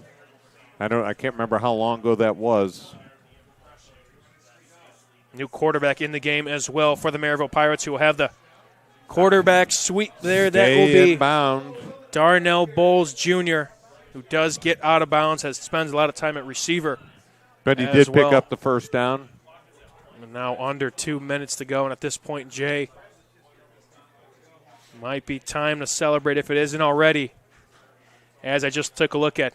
I can see the coaches, a couple coaches on the sidelines. I can't make out who it is, but the hugging and some high fives going on out there. I took a look at Coach Cease, and he just let a big exhale, just one of those. Oh, yes. Turkey Day in the bowl. Nothing like it, Jay. Something that only so few programs around the state, around the region especially, are lucky enough to experience. As a good handoff there once again. And the clock ticks now under 2 as Merrillville takes over. Still has the ball inside the 25-yard line. 1976 state champions, the Merrillville Pirates are. But Nat can remember back in the 70s, I think Merrillville won it one in the 70s. I think Portage won at one time. Yep. So the Doolin Conference. Valpo, too, I think, around that time. Yep. Yes. So the Doolin Conference was the Mac Daddy of them all when they finally started to do the playoffs in the state of Indiana. Inside handoff again, that time Concord over that one. Almost, Jay, I mean, that 1976 state championship, November 20th, 1976, almost to the exact date, 49 years ago, which I'm sure they're not happy it took this long to get back to the state finals. But the crowd is now on their feet. It's really starting to set in here. Michael, what kind of awards we got to be giving out here once this celebration begins? We'll have to break it on down. But, yeah, we got the Crowd Company's Lantern Man Superhero of the game, the Boilermakers Local 374 Blue Collar Player of the game, and the Proud to Be Union Home Play of the game. But Merrillville, the Pirates, in what was been a 49-year journey for these Pirates, they finally struck gold. And you can see they're dancing on the Pirate head at midfield. It is bedlam here in Merrillville. And it's probably going to be the same thing, just a few blocks up the road here. Andrean was leading out there as well. We'll put a pin in that game, but over here at Demery Stadium, hugs all around, teams of yesteryear and former students, alumni and anybody associated with Merrillville High School, whether that's athletics, whether that is academics, whether that's just a fan of Merrillville football, can rejoice to see their team either play Friday or Saturday next week against the New Palestine Dragons. And like you said, Coach Cease, all you saw was him taking a deep breath on the sideline and exhaling. All the players that have played for those 10 seasons without breaking that ceiling are just taking a big exhale and saying, we are proud of our Pirates tonight. What was an impressive win all around for these Pirates. They did everything you could have asked for Coach Cease. Just the rushing attack, and Jay, we'll talk a little bit more about it in the postgame, but just you really feel for this community. Just been great teams, great athletes all across the board, and they find a way. Then you can see a lot of the student body rushing onto the field after both teams have done their handshakes. I think I even see our executive producer, Chris Ramirez, out there getting a piece of the history. You see that right there at the 50-yard line with the phone? Oh, yes. Yep. There he is, baby. Go get him, Chris. He's seen it too. Again, as media members as well. You've been in this business much longer than I've been, and you kind of associate the Merrillville Pirates in the semi-state round as it's kind of negative in a way, where things really kind of seem to kind of take a wrong turn. And although this is a team that has a lot of good senior leadership too. I mean, this is a team as well. They got some juniors we'll talk about in the postgame as well that are very, very tough, and they want to make this the standard to be a 5A team to reckon with. Oh, definitely. This is, you know what? This is going to propel this program to be hopefully a perennial now state final game.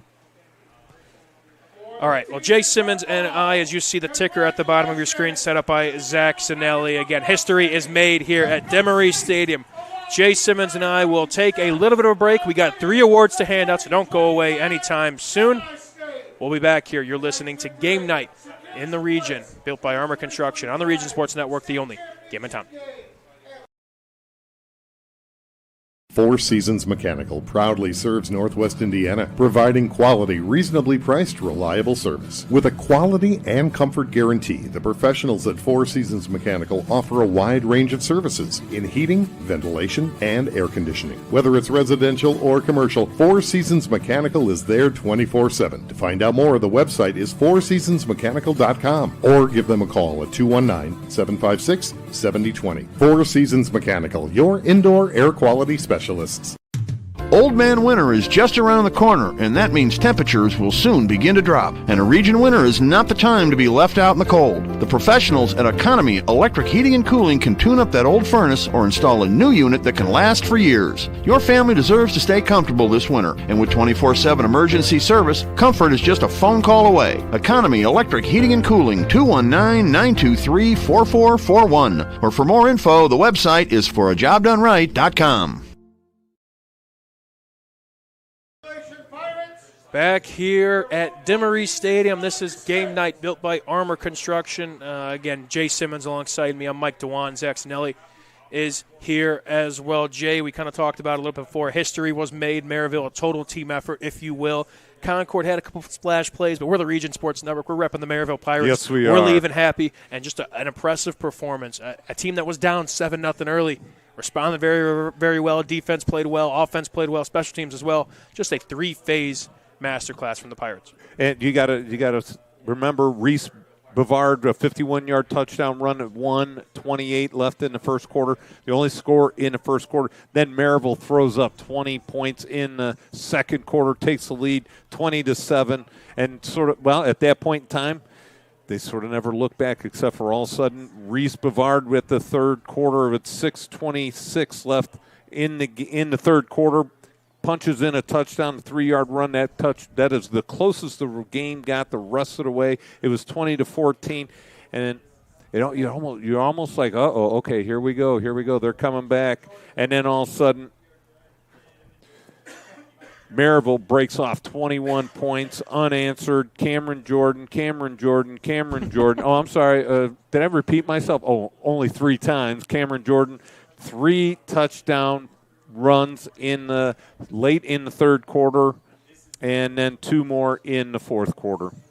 Got to give a big shout out when we get into our awards here. But first off, a shout out to a few sponsors that made tonight possible as well. Burka Stanza and Carberry Attorneys at Law, McAllister's Deli in Merrillville, La Loteria Mexican Bar Grill in Merrillville, and Catch 22 down the road. And be sure to stay with us.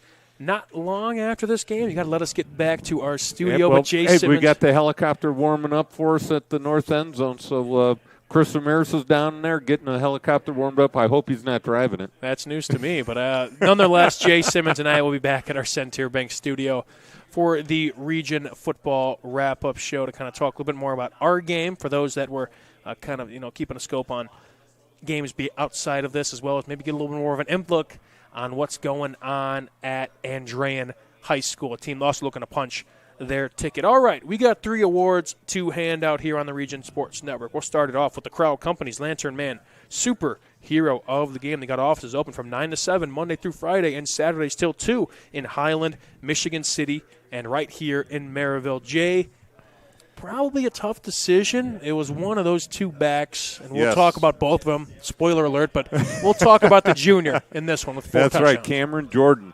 80-yard run. And that came at 9:18 in the second quarter. He had a 41-yard run, a 20-yard run, and a 7-yard run, all those for touchdowns. 4 touchdowns in a game. You're going to get the Lantern Man Superhero Award anytime. And just in touchdown runs, Mike, Quick math here. 150 yards in rushing just on the touchdown plays. So you're going to have to add in all the other plays that he had. He could probably have a 200-yard game day.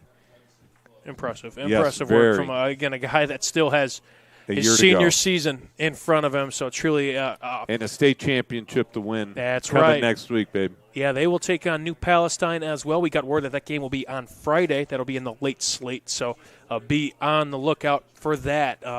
So big shout-out to Cameron Jordan, the Merrillville tailback, who was the Crowell Company's Lantern Man superhero of the game. Time to shift over to the Boilermakers Local 374 blue-collar player of the game. Earn while you learn with Boilermakers Local 374. Jay, I mean, to have a good rushing attack, yes, you need good tailbacks, but you need some brutes up front. Yes, you do. And that shout-out goes to the offensive line of the Merrillville Pirates. Mike, you got their names right there in front of you? I do. We go Jamal Cherry, Tremaine Hemingway, Caden Oziz, Jalen Carter, and Aaron White. Just a bunch of brutes up front. You got to throw in the tight end, too. Yep, Rhinell Lewis did some great blocking as well. He was kind of that motion man, bring him on the line of scrimmage. And just a collective effort, Jay, to put together a rushing masterclass for the Pirates. Great job at that offensive line. Dominant the entire game. We were able to do some sustained drives and also some huge holes on some big touchdown plays for both of these running backs. All right, time to wrap it up with the proud-to-be Union play of the game, all made possible by Ironworkers Local 395. We talked about a lot of explosive runs from number 21 in purple, but we'll shift it over to that senior back who had quite the explosive run there in the second quarter. Yeah, in the second quarter, J.Q. Johnson pops off a 60-yard run, and it was culminated by about 30 yards out. Had two guys wrap him up and were throwing him to the ground, and as they were throwing him to the ground, he spun out of it and was able to maintain his balance and accelerated into the end zone. One of the best running plays I've seen all year. You had to be here to almost believe it, Yes. if you will, but we're glad to be that audio source for you all. Again, congratulations to our award winners, and more so, congratulations to the Merrillville Pirates, who punched their ticket to Circle City. The final score in this one, 41-14. They beat the Concord Minutemen to advance to the state finals for the first time since 1976. Jay, any final thoughts? Hey, just great job, guys. We'll see you next week. And I'm excited for the Merrillville fans, the Merrillville graduates, the guys that have suffered through this little bit of drought, even though I would like to have that kind of drought going to semi-state every year. But break that glass ceiling and bust it on through. Let's see if we can get a state championship from the Doolin Conference. Be sure to migrate to our other audio stream as well, as things are getting down to the wire not too far from here at Andrean High School, a team that's looking to do the same and join their neighbors down at the Circle City. But for us here at Merrillville High School, we'll start with the management crew. Chris Ramirez, our executive producer, Rich Castillo, the operations manager, the sales manager is Heather Ames, the coordinating producer is Zach Miller. Zach Zanelli was our producer all night long, who has been a staple of the football coverage and all coverage this season, has done just a heck of a job. Martin Murillo Jr. was getting us some camera footage, as well as Chris Ramirez was on the sideline. Big shout out to Martin. Both those guys doing it in the elements. For the coaches tonight, we had Craig Kaler of Concord, Brad Cease of Merrillville, and the athletic directors, Dave Preham of Concord and Amy Beckham of Merrillville, for getting us all set up here in what was a packed house, accommodating to us and letting us do what we do here on the Region Sports Network. And no Region Sports Network broadcast is made possible without you all, the viewers, on Facebook/Region Sports Nation, YouTube/Region Sports, and RegionSports.com. All right, well, that'll do it from us as well. And again, of course, last but not least, Jay Simmons, my partner this evening. I am Mike Dewan, signing off here from Merrillville High School. The Pirates will take a trip down I-65 for a chance at a state championship next Friday. That'll do it from us here. You were listening to Game Night in the region, built by Armor Construction on the Region Sports Network, the only game in town.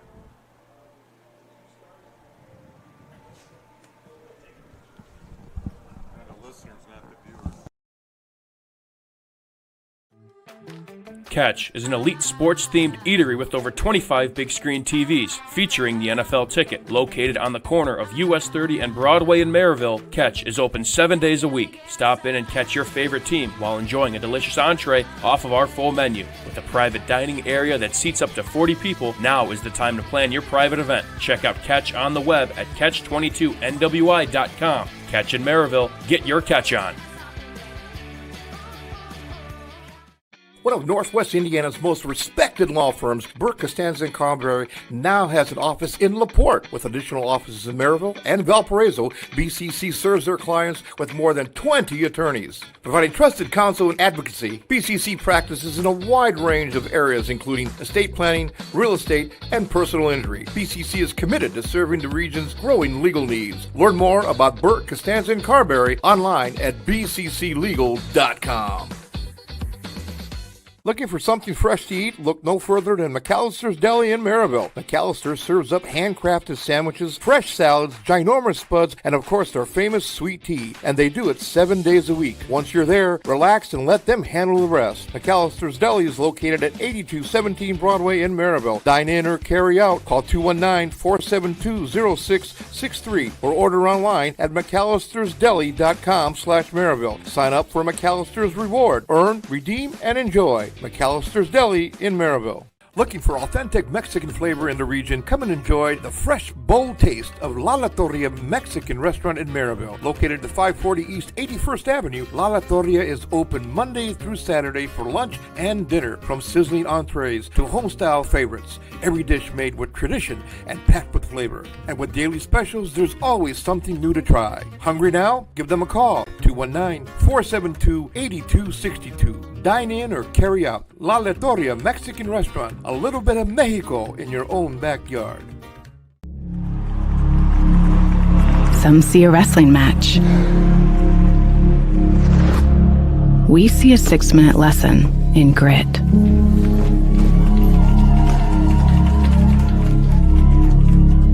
Some see a coach sending a runner home. We see a mentor guiding a student athlete into the future. Proud to keep education in front of athletics since 1903.